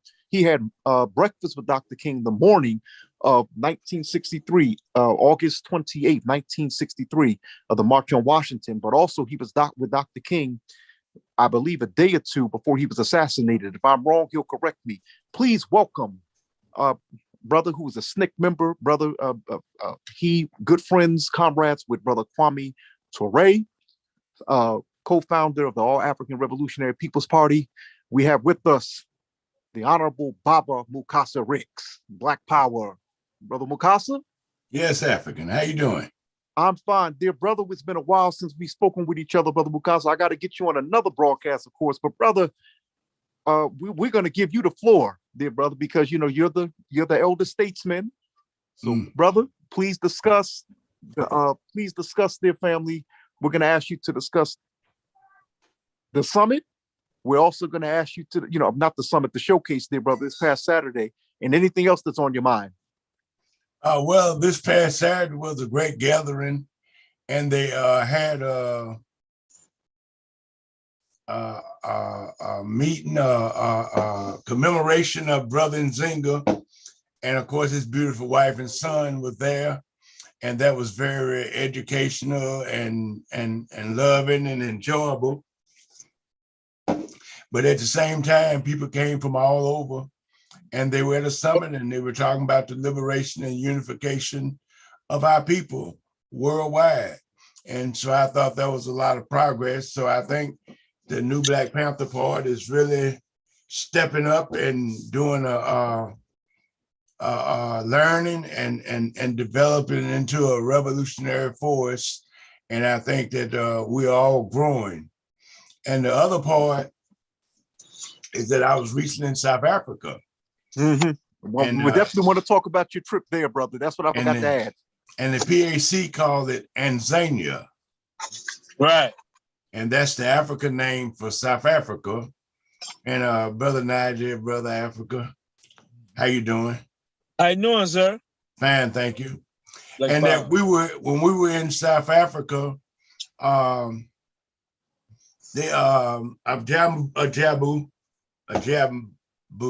did a good job representing the Black Panther Party. We was all over South Africa, all over a certain area of South Africa, and it was very good. And we saw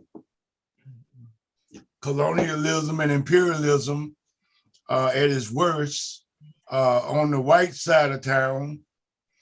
It was the finest houses and buildings and downtown and development you ever wanted to see.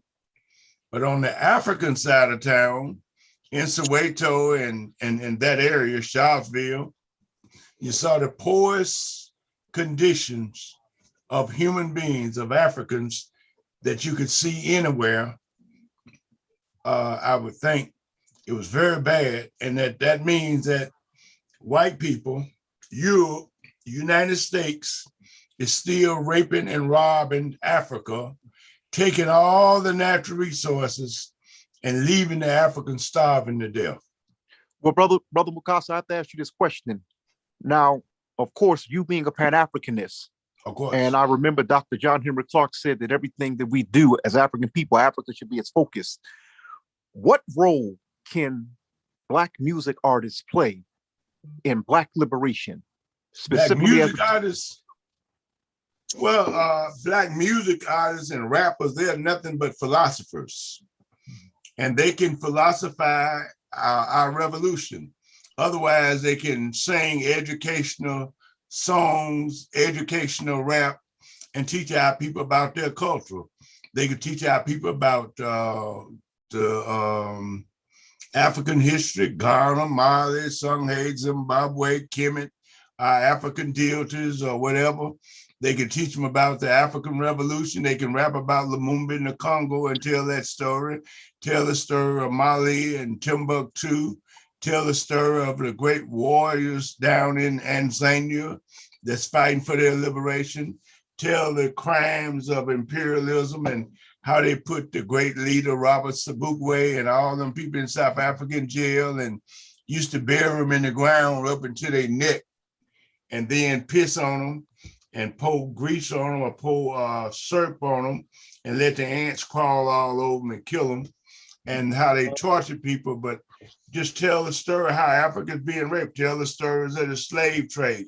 So they are philosophers. They can put the ideology, put the history to the people, and that's a good way to educate young people. Now, this past Saturday, did you see any hopes of that? Did you see the potential for that, what you're discussing? Well, I saw potential for it by the fact that they were there with the new Black Panther Party and people talking about revolution and struggle. So even the rappers, I don't know how political all of them was before they got there, but I'm sure they learned a lot listening to revolutionary people talk about revolution, because we were talking about the situation in Africa, Pan-Africanism, socialism, and we were talking about revolution, how we're going to liberate Africa, take Africa back. And we were talking about the crimes of the United States and what they do around the world and all that. So they had to get education, a lot of education, and certainly hope that some of that will go down into their rapping and in their philosophizing when they sing or when they make their hip hop rap or whatever you call it. So I take it then, brother, even prior to Saturday, you've actually been in the ear of some of these sisters and brothers that we're talking about, this circle, if you would, this circle of artists. I'm sure you put that in their ear or attempted to. Well, I try to put in everybody's ear. I go in every young people, elementary school, high school. I've been doing 60 years over. And I've talked to some of everybody. Matter of fact, when I first started talking, we, had to tell people about freedom, and that was a big word. And then we talked about voting. That was a war talk. And then we talked about Black. And at that time, they had Black so negative, didn't nobody want to use that word. It was a fighting word to call somebody Black. And we educated them, but we not only educated them to Black, we let them know that Black people need some power. And we educated them to Black power and created Black power movement. And that was one aspect. We taught people that their hair was wonderful and beautiful and good. Talked people about our African nose and lips and all those kinds of things. But not only that, we were able to fight white folks back. We even though they put dogs and bombed our churches and what have you, at some point we said not another step backward. And we said, we started the Black Panther Party. We picked up guns and started going through the cotton fields with guns and shooting back at white people. And so that was very educational too. So by the fact that people come out and get that kind of education here, you're planting a seed in each and every person that was there. So hopefully that seed will continue to grow, and we hear that more progression in their rap, in their music, and in the philosophy that they preach. Okay, so Mukasa, I have to ask you now, okay, as we're on this subject, okay, uh, of Black Power. Mhm. For the past 2 weeks, we've seen many segments of Black America overjoyed over the election of I should say the appointment, pardon me, of Judge Ketanji Brown, the confirmation of Judge Ketanji Brown Jackson to the Supreme Court. Should Black America see that as a victory? Or should we see it? Well, Judge Brown, I don't know if she knew it, but she came out the same foundation that colleague Muhammad came out of Houston, Texas. And that in 1967, they had a Black Power group on Texas Southern campus. I think she's associated with that campus. And that a Black Power group was on campus led by a brother named Leotis Johnson. And that they got very strong out there, and they made the front of Jet magazine Black Power. And at some point, the police were so paranoid of them, they went to the school, surrounded the dormitory, and started shooting in the boys' dormitory, freshman dormitory, and they shot 5,000 bullets into the dormitory, and the bullets were hitting brick walls and bouncing back, and 2 police got killed. And they went in there in the dorm with guns. It was full of young men. They went in the dorm with guns, stripped everybody naked, laid them out in the street and searched them and whatever. And they tore up the dormitory looking for guns and weapons, thinking they had been in a major gun battle. And the only thing they found was a 22 that hadn't been fired. The dumb police was shooting, hitting the bricks, and the bullets were bouncing back, shooting them. And 2 of them got killed. And they later, and they charged 3 students with murder. And they later charged the leader, a young man named Leotis Johnson. They charged him with say that somebody say he had a half a joint of marijuana, and the judge gave him 32 years in prison because he was a Black Power leader. And that, so they came out of that historical incident, and that for her to be a judge, a Supreme Court judge or whatever, I condemn the United States government. And I think it's an illegal government. I think they're a bunch of crooks and gangsters and robbers and part of imperialism and capitalism. And they do nothing but rape, rob, and murder the mass of the people. And the Supreme Court is nothing but a puppet of imperialism, racism, and colonialism. So ain't nothing that she could do to save the Supreme Court.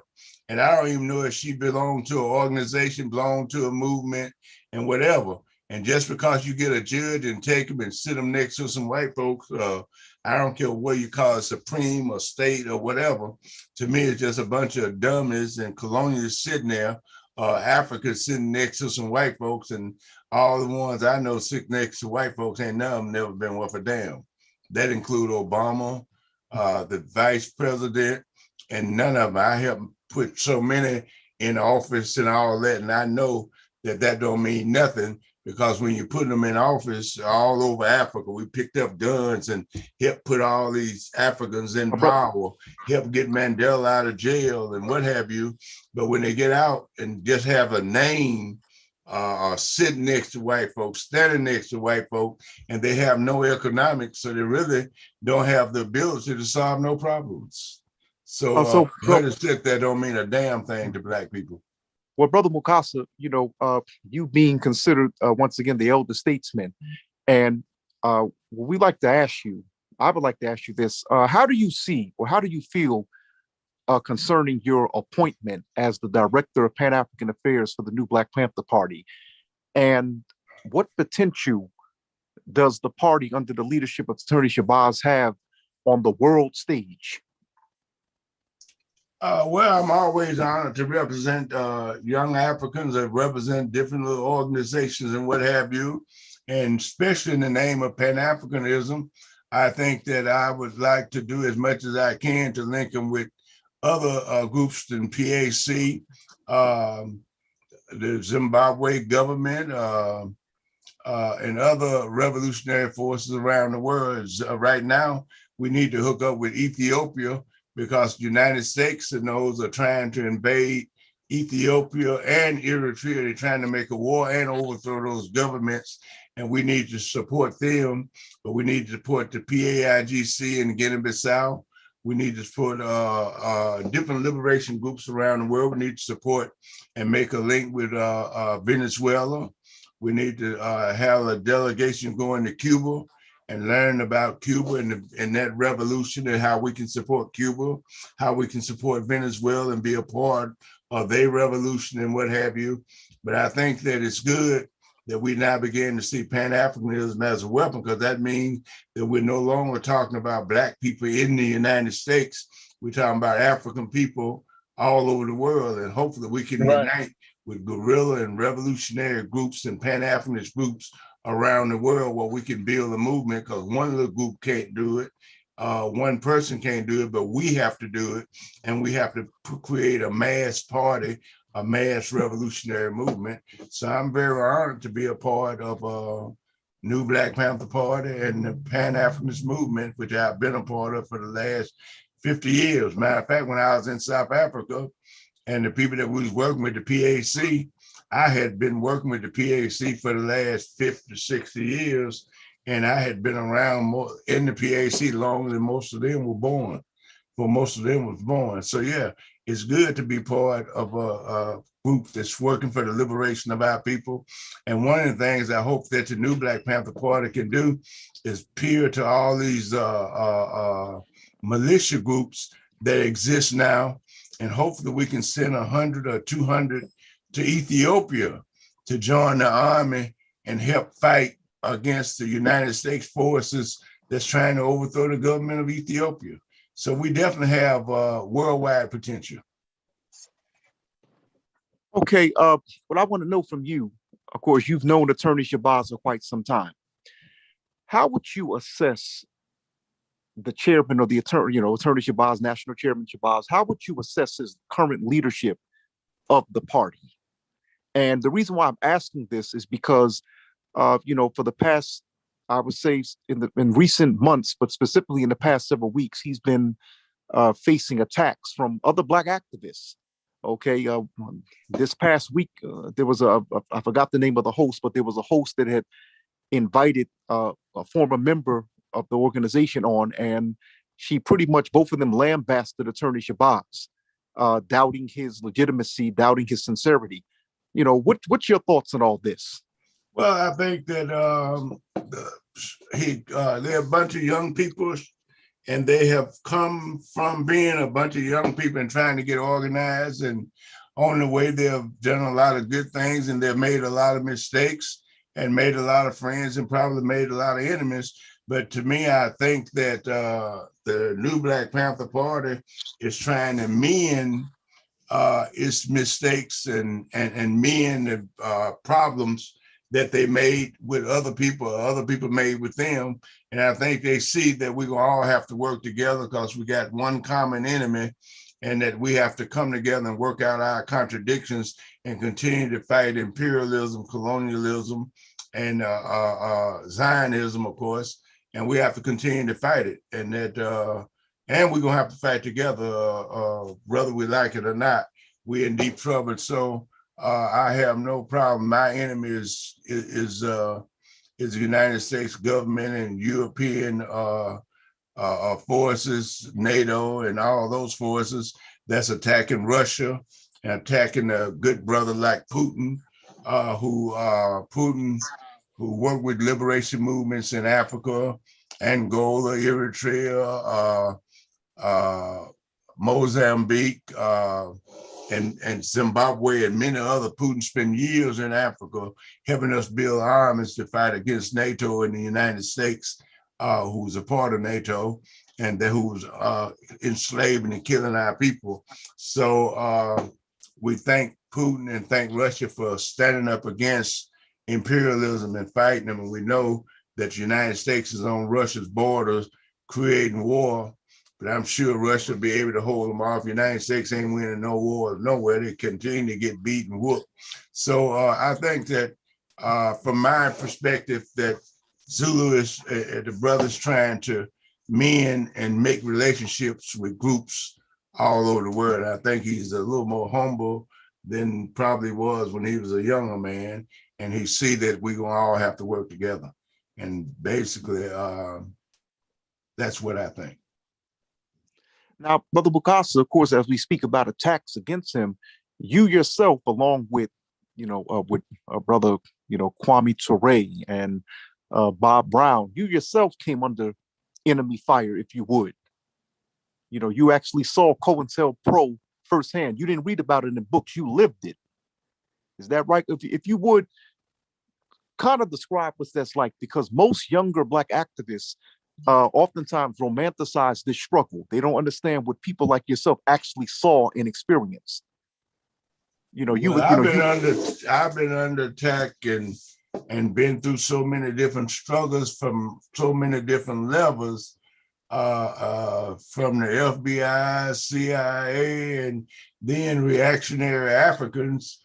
Even some Africans among class struggle within organizations and different organizations, but I've been able to just stay consistent and fight for the liberation and the unity of our people and step over that. And we have to begin to step over that and put the liberation of our people and the struggle of what we're going through, let that be more important than us fighting among ourselves or beating up some little leader, whether it's over the Panther Party or Old Black Panthers or whatever organization. But I'm sure all of us have made mistakes. But right now, the FBI, the CIA, the United States government, the armies are killing millions of people in the Congo as we talk. They're raping the South Africa. They got all everything they were doing down there with apartheid. They're still doing it. And they're doing it with some blackface in government that ain't got no power. They still got all these different industries down there digging for gold, diamonds, making holes all over South Africa. They really make them all over Africa, stealing billions and trillions of dollars worth of natural resources out of Africa. Every day our children are being rounded up. Daddies are all of them round up in these jails and prisons that need to be burned down. The children are being out here attacked. Putting guns in the hand, putting drugs in the community to destabilize our community, and our families is having major problems. Our women are struggling to the bone of their life, trying to survive. And that in the world today, you got 7 billion people that make less than $90 a year. And they're suffering, never had a clean drop of water, never seen a toilet, don't have decent meals, people starving to death, millions of people hungry. The United States got embargoes on Zimbabwe, they got embargoes on Nicaragua, Cuba, and many other countries in the world. If they can't steal you and can't beat your military or can't fight your military, they put embargoes on you, which is war, and make everybody in the country go hungry, make thousands of babies die, millions of babies die, and that kind of thing. And they continue to make war and drop bombs on people and assassinate leaders and overthrow governments and what have you. And this is what we need to concentrate on. And we need to help any young man or young woman that's building a movement, building an organization that's trying to teach our people to fight. And of course, we got to educate our people inside all these organizations. We got to have education committees where we can begin to learn what a revolution is. Back in the day, the old Black Panther Party, they were studying Mao Zedong. They used to walk around with the little red book Mao Zedong had presented to everybody, and everybody was reading the red book, and they learned a lot about class struggle and dialectics and all kinds of other revolutionary terms. And we have to begin to do that, listen to Malcolm together and discussing, listen to Kwame Nkrumah and Sekou Toure, and listen to the revolutionaries in Venezuela, and look at the different struggles and link with them. And all of us have to do that and not spend our time fighting among ourselves, because this is what the enemy want to do. They want to keep us fighting among ourselves, and we ain't going too far and ain't going up too high when we're fighting each other, putting each other down. So if we have problems and contradictions, and I'm sure we've all made problems, we've all have contradictions, we got to be able to talk about them and pull our leaders on the side and educate them and tell them what they're doing wrong, what they're doing right, and work with them to try to build them up. And that's why I've always come to the new Black Panther Party, old Black Panther Party too, and talk to them about Africa, talk to them about Pan-Africanism, talk to them the importance of revolution and how we have to do it, encourage them to fight and be strong. And I work with all of them, Fred Hampton and Hugh Newton and Eldred. Matter of fact, Kathleen Cleaver used to be my secretary in SNCC. And so I work with all of them, and I've tried to be an example to everybody. So I ain't got no problem with working with all my brothers anywhere I find them, in Africa, Ethiopia, right here in Alabama, in Georgia, whatever. I work with all kinds, and many of them I disagree with in terms of where they are politically, but I go to them and just continue to preach Pan-Africanism, preach revolution, let them know we need scientific socialism, praising Cuba, praising Gaddafi and his great work that he's done, praising the revolution in Iraq, because I want them to keep fighting, in Syria and the Arab Socialist Party, the Palestine, and all that. And so these are the kinds of things I continue to point out to my people, and that I'm very glad to see that the new Black Panther Party has helped giving me a voice and helping me travel around the world.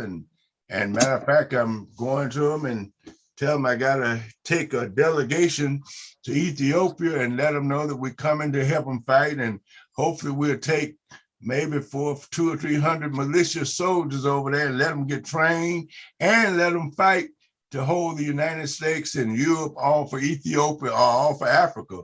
We got to help run them out of Africa. And whether we're fighting in Alabama, Mississippi, or anywhere, in Ethiopia, in the Congo, in South Africa, in Zimbabwe, wherever it is, we have to all fight for Pan-Africanism, and we have to learn where all the other different liberation movements are, and we have to join them and begin to march together. And that's the most important thing. We're now coming together and we're talking and we're seeing the series of this imperialism and the suffering of our people. And we have no choice but to come together and work together and stop our war against each other. And I'm sure that we have all made mistakes and we've all been a little rough or arrogant or whatever in our lifetime or whatever. But I think that these young people in New Black Panther Party are developing and really serious about trying to be revolutionaries and trying to see what a revolution is. And that those of us that's more advanced, if you got some education and some teaching to do, come on, let's go teach. I know if I can come in the New Black Panther Party and do a little teaching.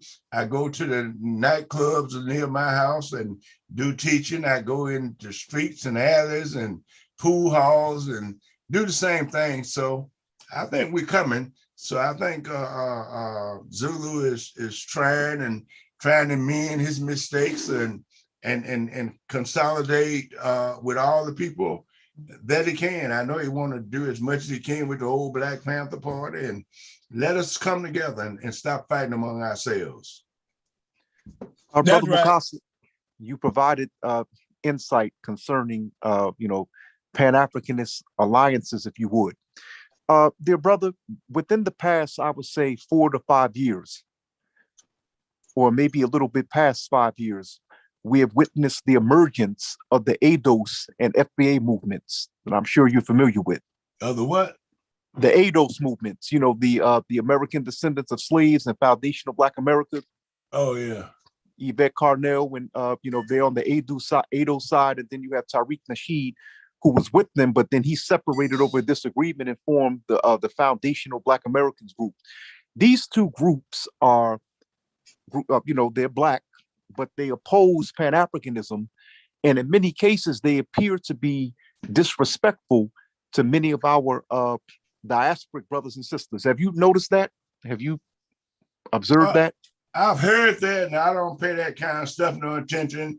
And I've met many groups that's opposed to Pan-Africanism and want to love America and want to stay with these white boys. whatever and running and whatever, and the gang ain't fighting white folks, or ain't fighting capitalism, ain't fighting against the United States, but want to fight different groups that's doing it. I think we don't need to pay them no attention. We need to outwork them and just step over them and keep going. And when they come to talk that nonsense, we don't want to hear it. Our fight is for the total liberation and unification of Africa under socialism, and anybody get in the way will be stepped on. Mm-hmm. So how That's do you right. feel? How do you feel then, Brother Wakasa? What I've noticed personally within the ADOS and FBA movements, and with a lot of younger Black activists in general, is the disrespect of Black elders, pioneers who came before them. How do you now when you were coming up, Brother Mukasa, would you have ever disrespected a Dr. King or an Elijah Muhammad simply because you disagreed with their tactics? No, I didn't disrespect none of them. If we had a disagreement, we stated our position and we take it to the people. And sometime I like with Dr. King, when we first hit Black Power, that was a little strong for him. And at different little things, we picked up guns, put Black Panther together. That was a little strong for him. But he came to see and understand and condemn America, condemn imperialism and whatever. Dr. King, in his later years, from 67 up, he began to condemn the United States and condemn this system because he had no other choice but to do that. And that, so now we ain't got to disrespect each other, but I've been disrespected, I've been fought, I've been everything, but we whooped their ass and we keep going, keep fighting for Africa, and we outwork all these people. All these people that's going to jump up out here, we got to outwork them. We got to out teach the people. If you just among yourself and 10 or 20 you over here want to argue, we ain't got time for that shit. We going to the people and to the schools and to the alleys and to the streets and teach the people about Pan-Africanism, teach the people about revolution, and teach them the importance of Africa and the importance of having your own land, your own culture, your own history, and having the identity. And of course, if they want to talk about this land, of course, we support the American Indian movement, and we know whose land this is. And we certainly hope that all throughout South and Central America, they continue to build armies and revolutionary governments and take this land back and do everything they can to defeat America and imperialism. Okay, so what I want to know from you, Brother Mukasa, and I guess we're getting ready to wind down, I believe, and please take your time until I get the cue to end this segment of the class. Brothers and sisters, those of you who are just now joining us, I'm Dashan Farad, helping to teach the Black Panther Liberation School. We're speaking right now with Baba Mukasa Ricks, the man who coined the term Black Power. This man's history is extensive as well as very impressive. Close friends with Dr. King, close comrades and advisors to Brother Kwame Toure, otherwise formerly known as Stokely Carmichael. Brother Ricks, I have to ask you this question. The organization that you currently belong to, along with the new Black Panther Party for Self-Defense, the All African Revolutionary People's Party. All African People's Revolutionary Party. I'm very sorry about that, sir, for the mispronunciation. Sorry about that. My elder definitely got to check me. I appreciate that. What was the inspiration behind the establishment of that group? Because it's what I would consider one of our unsung organizations. A lot of times attention is given to the Panther Party, but this particular group, what was behind it? What's its purpose?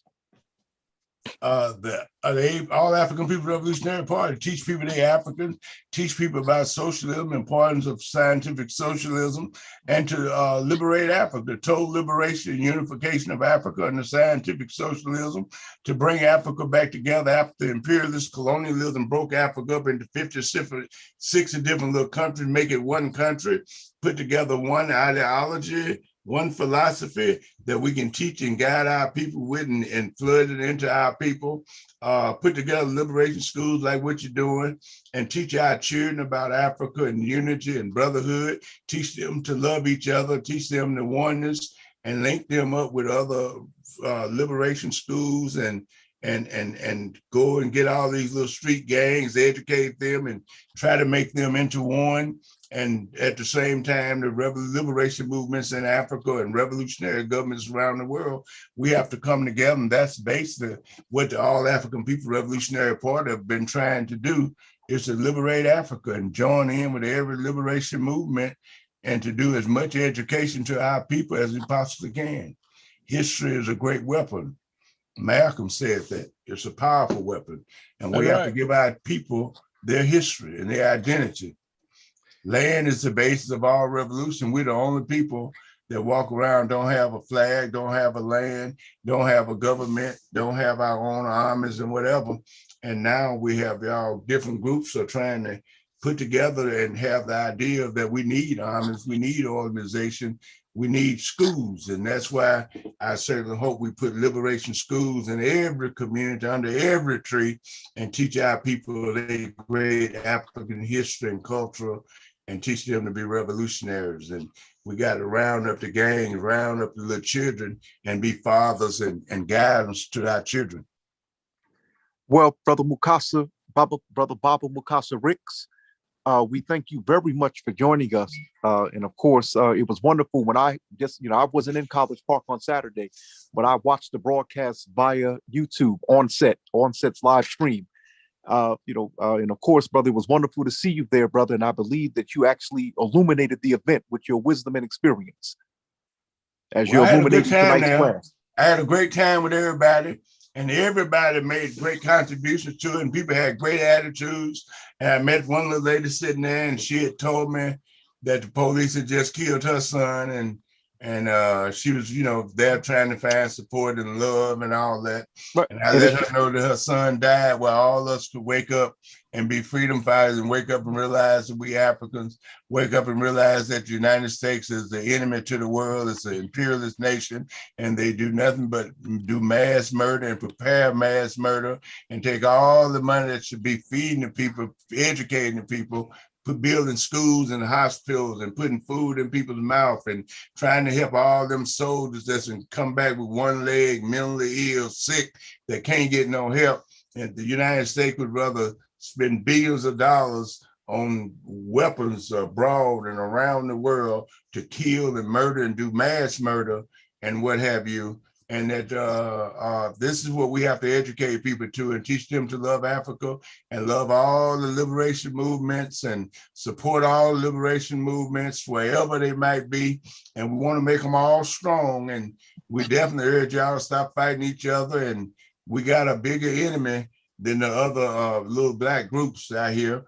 The enemy is United States, the imperialism, colonialism, and Zionism, and they flourishing all over the world with guns, bombs, dynamite, wars, and with Russia, they're playing with nuclear weapons, and United States and playing with nuclear war and all this kind of thing, where millions and hundreds of millions of us could be killed.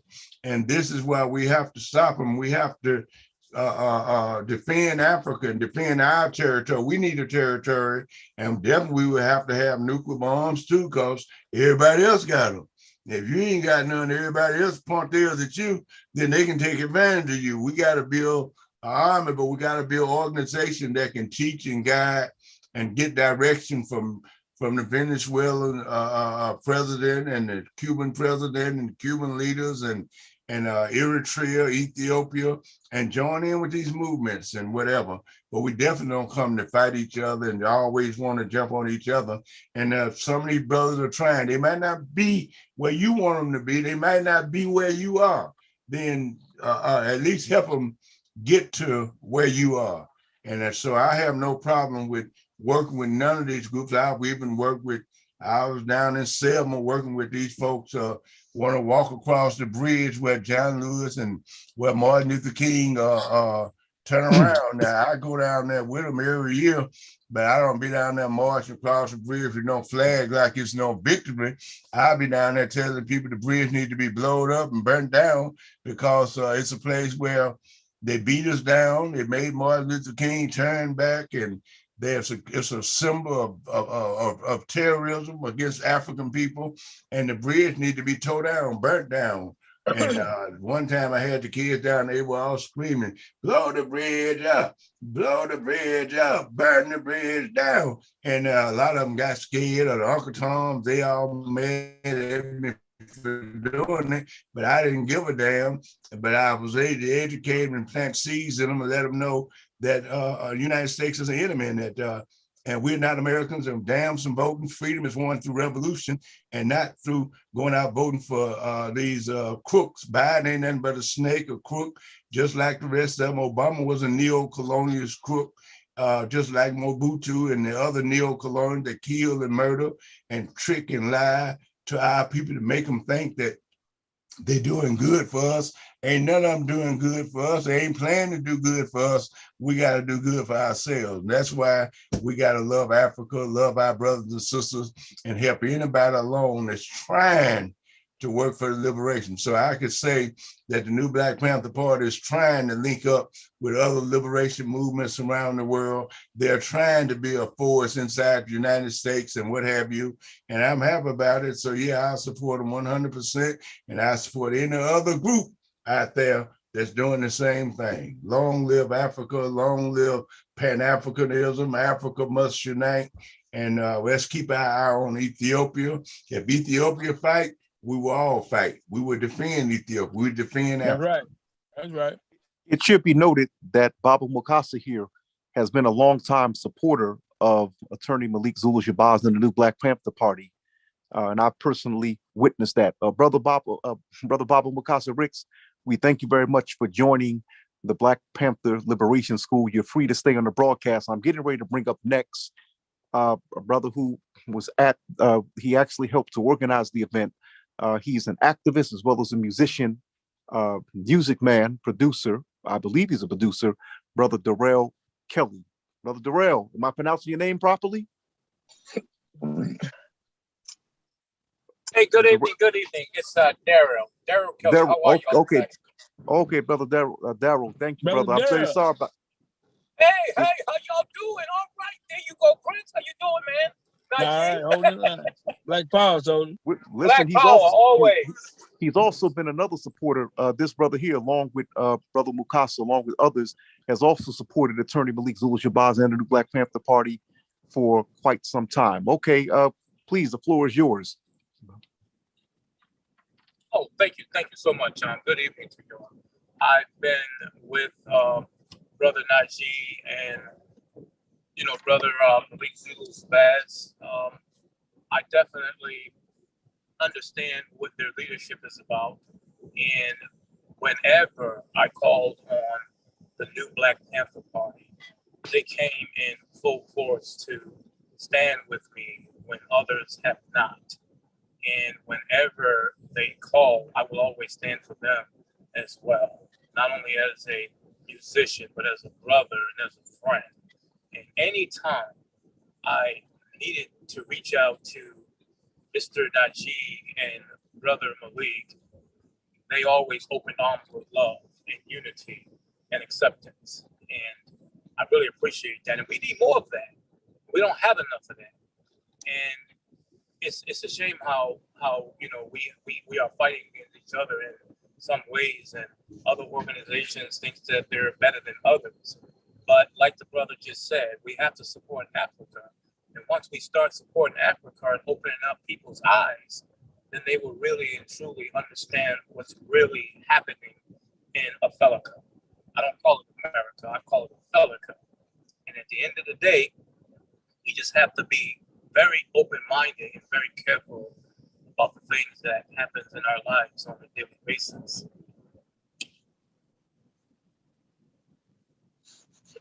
This past Saturday, dear brother, you were in College Park.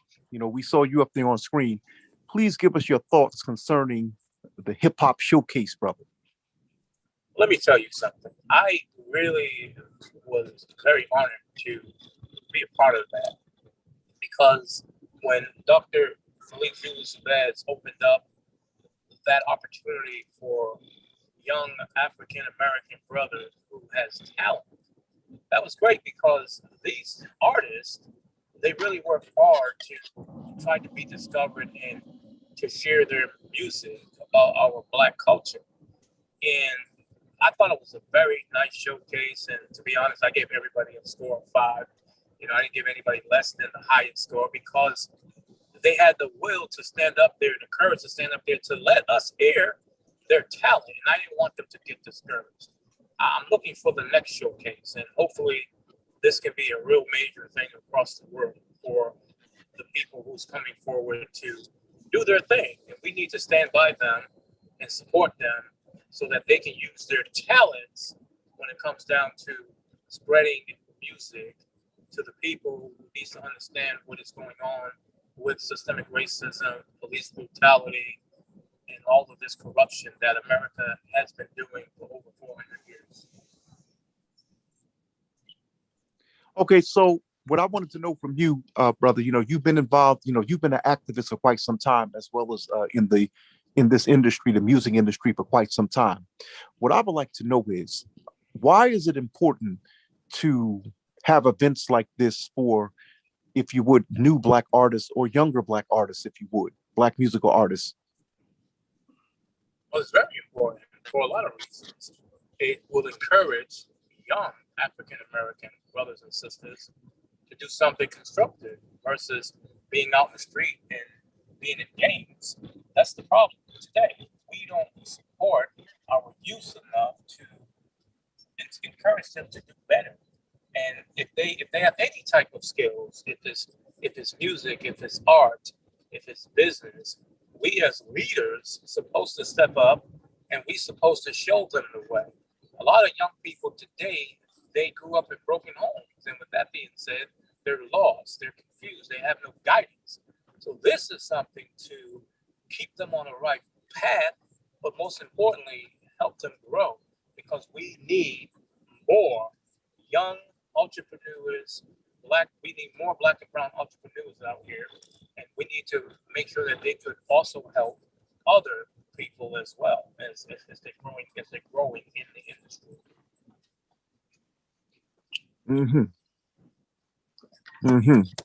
Exactly, brother. Now you give a very, hold 1 second. I'm sorry, my screen is acting up here. Sorry about that. Okay. For a minute there, I thought we got cut off by COINTELPRO. But anyway, okay, so brother, what was your role in the showcase? Well, my role, I went there and I wanted to say that as a worldwide renowned music artist, I personally, as a worldwide renowned music artist, I'm very well known. You can Google me, Daryl Kelly with an EY.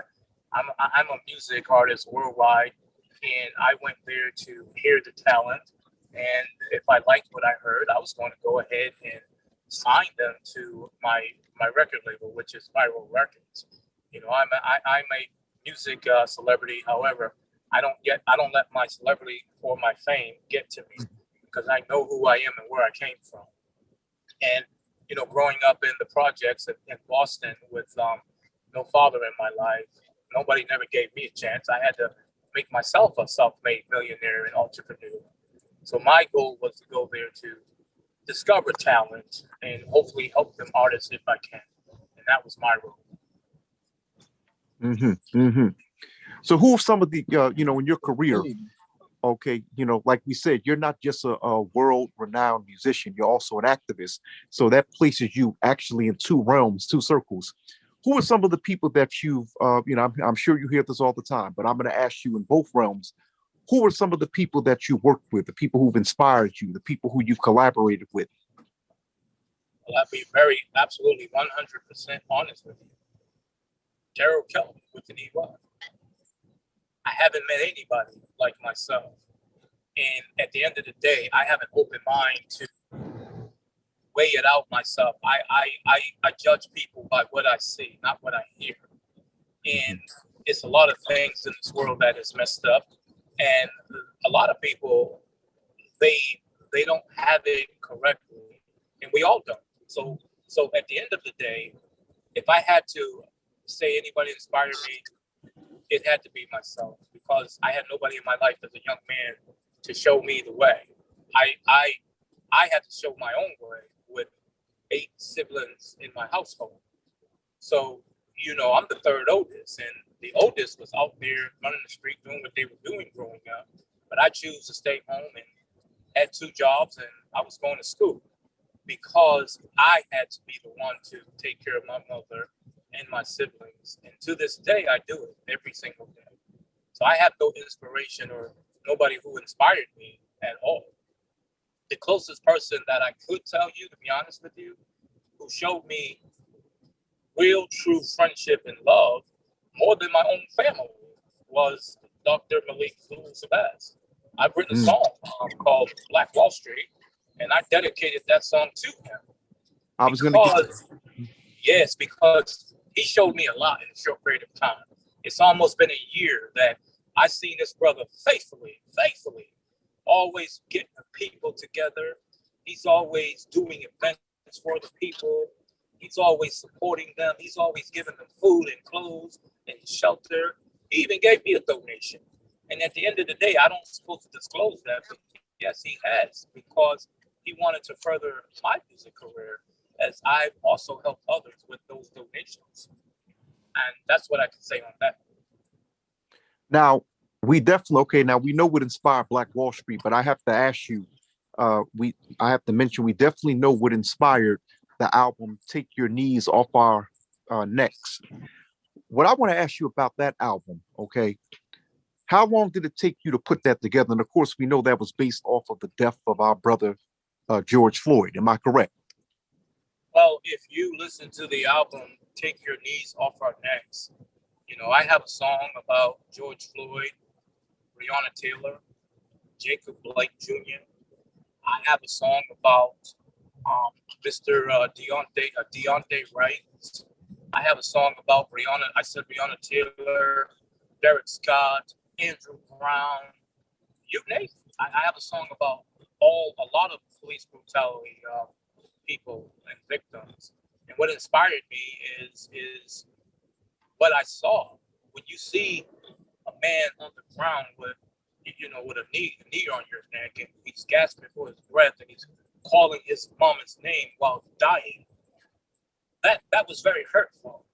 And it affected me as a Black man. It affected me as being Black in this country, to say that we still have to go through this as time goes on.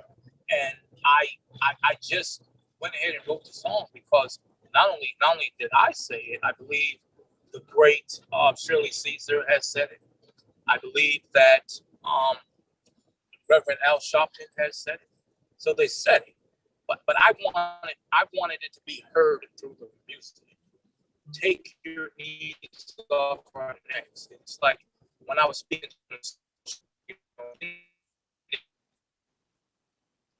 to Darrell, you're breaking up, brother. you may get hurt by police, but you don't get shot and killed by them. Mm-hmm. I apologize. I am traveling, but yeah, what inspired me is what happened to George Floyd and all the other things that I've saw with my own eyes. So Take Your Knees Off Our Necks was a personal song for me, because they continue to this day. They have their knees on our necks. And I've just written a song today for the African brother who died in Grand Rapids, Michigan. So that song will be released probably tomorrow or the next time. Now, I must ask you, of course, your music centers around justice for the Black nation. I must ask you, 2 weeks ago, we saw the confirmation of Judge Ketanji Brown Jackson to the Supreme Court. Do you feel that her appointment, her confirmation, is a literal representation of our victory or freedom, or is it just symbolic? It's very symbolic. And I believe the Biden administration done that because they had pressure from Barack Obama, and they had pressure from the Vice President Kamala, because they put pressure on him. Probably, hey, when we elected you as Vice President and put you where you are today, we didn't have an opportunity to do that while Barack was in office. So you need to go ahead and put some Black faces in Washington. But trust and believe me, if he didn't have that pressure, they wouldn't have done it. He was under pressure by the African American communities, and most importantly, the African American politicians. Okay, so I take it then you weren't that excited then once the vote came down, because Black folk are still celebrating that. Yeah, we can celebrate, but I'll be excited when I see the Supreme Court diverse. We need to have at least 5 African Americans on that bench because we don't have enough. It doesn't excite me. What excites me is if you and I get together, along with the other brother that was just on, the great veteran who I've met at the talent, the hip hop showcase. What would excite me is if we all get out there and teach our young Black and brown people on how to vote, when to register to vote, how to go out here and make sure you got something to be excited for. When we get enough young people to participate in the voting system, then I'll be very excited. But one confirmation doesn't do it for me. We need many, many more people to step up in America because we, the people, we, the Black people in America, can do it and we can make a change, but we will never do it if we do not come together as one. Yes, I can definitely hear that. I can definitely hear that unifying spirit in you, brother. That Khalid Abdul Muhammad, Baba Mukasa Ricks, Garvey, Malcolm, Khalid, etc. In you. So, what I want to ask you a question. I always ask this anytime we have an event as Black people. Oftentimes we've been accused of being too eventful as Black people. Everything seems to be a one big celebration. Some might say a cheap thrill, a one-time event.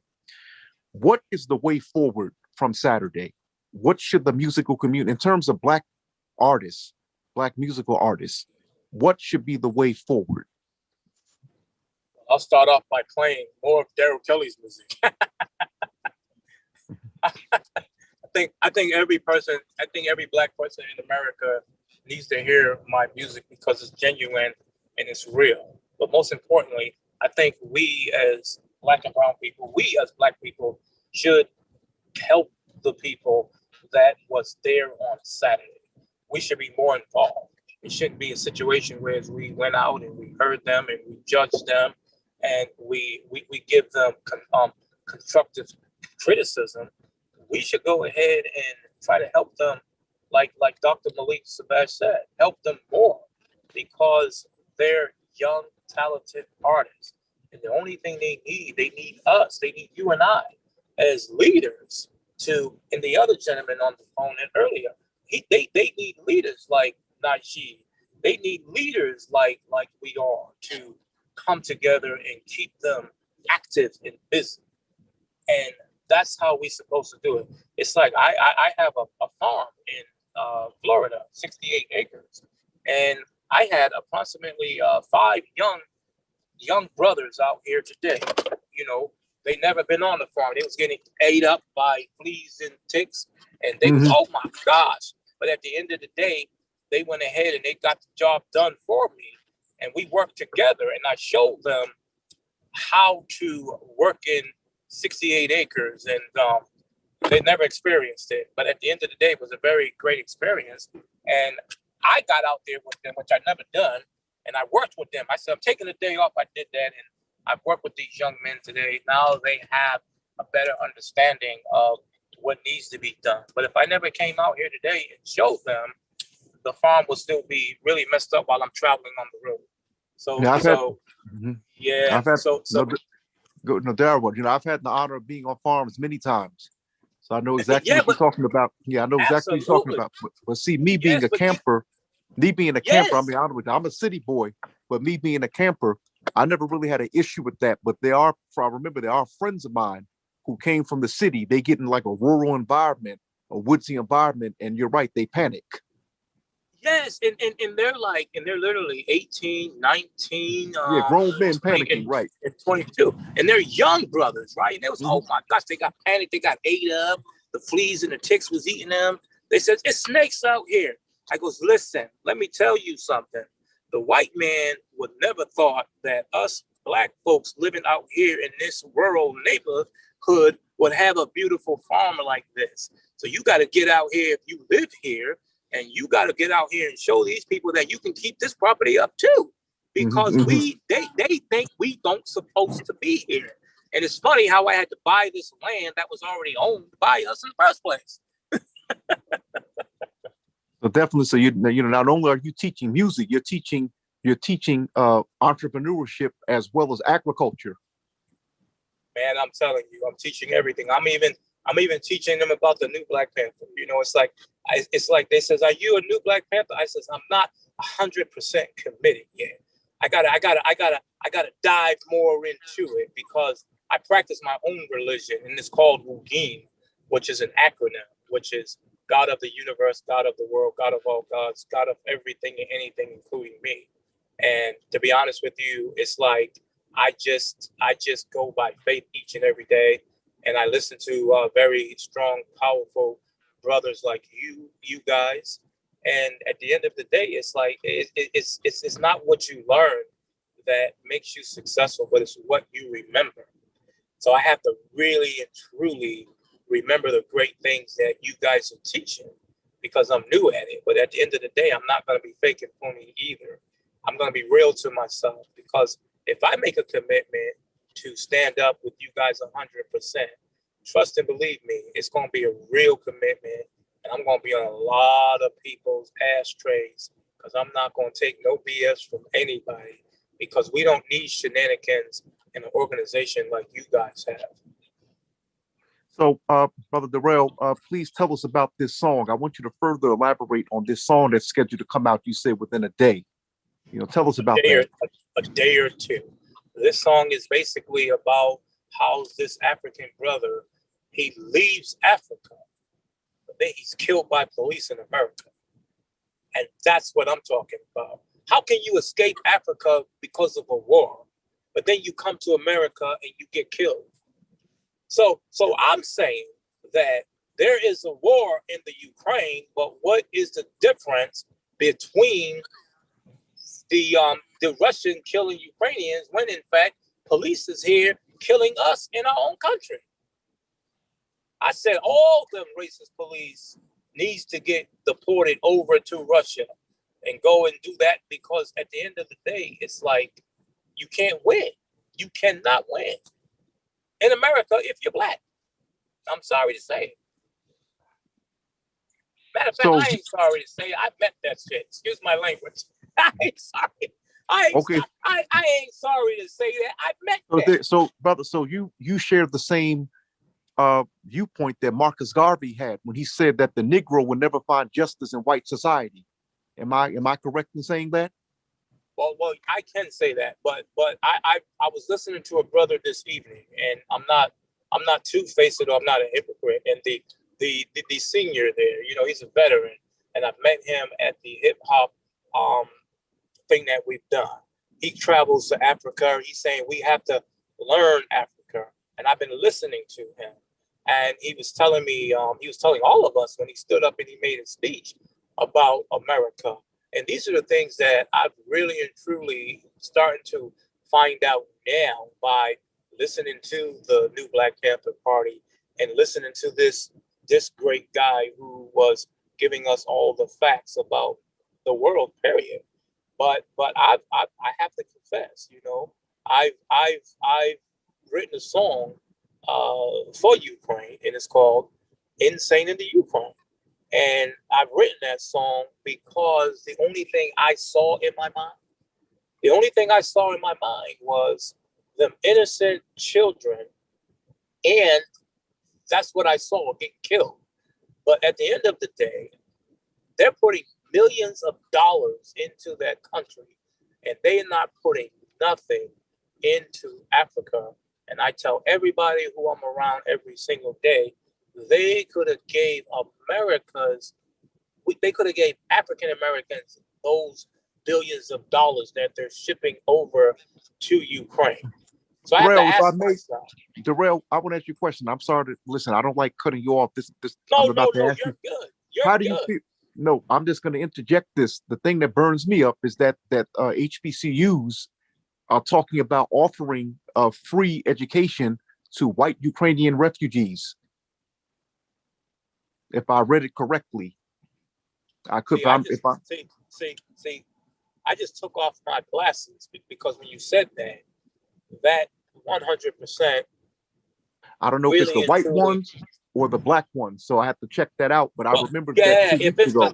If it's the black ones, I am 100% willing. I'm 100% agreeing with that.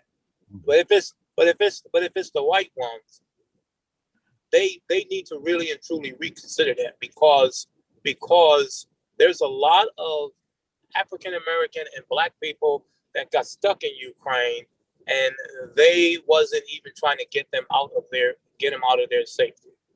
So to be honest with you, because I'm kind of crazy, see, that's what I love about myself.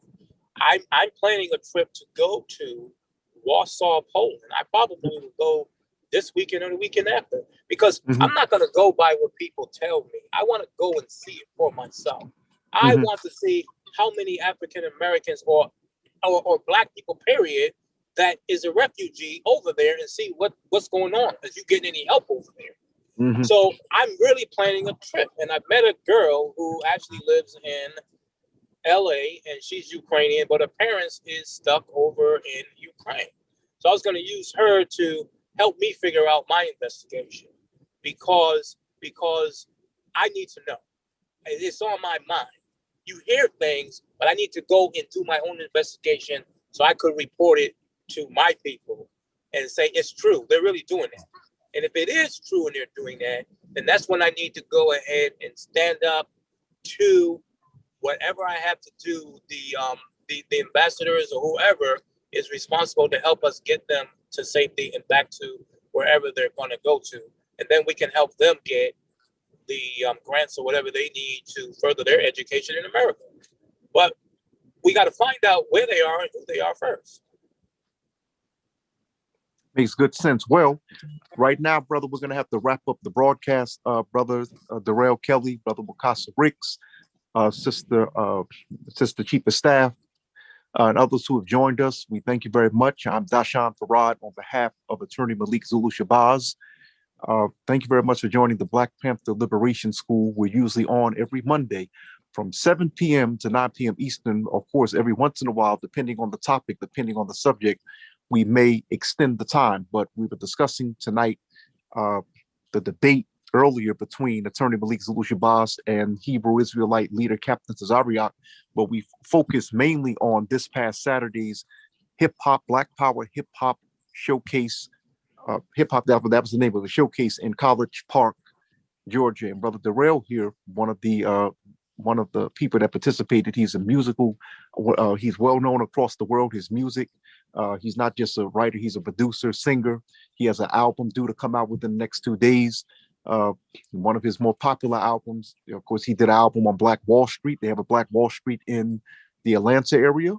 We have the wife tonight of Hashim Nzinga, former chairman of Sister Janine Nzinga, discussing Black Wall Street. She has a business there, but this Brother Darrell, he did a song about it as well as a album called "Take Your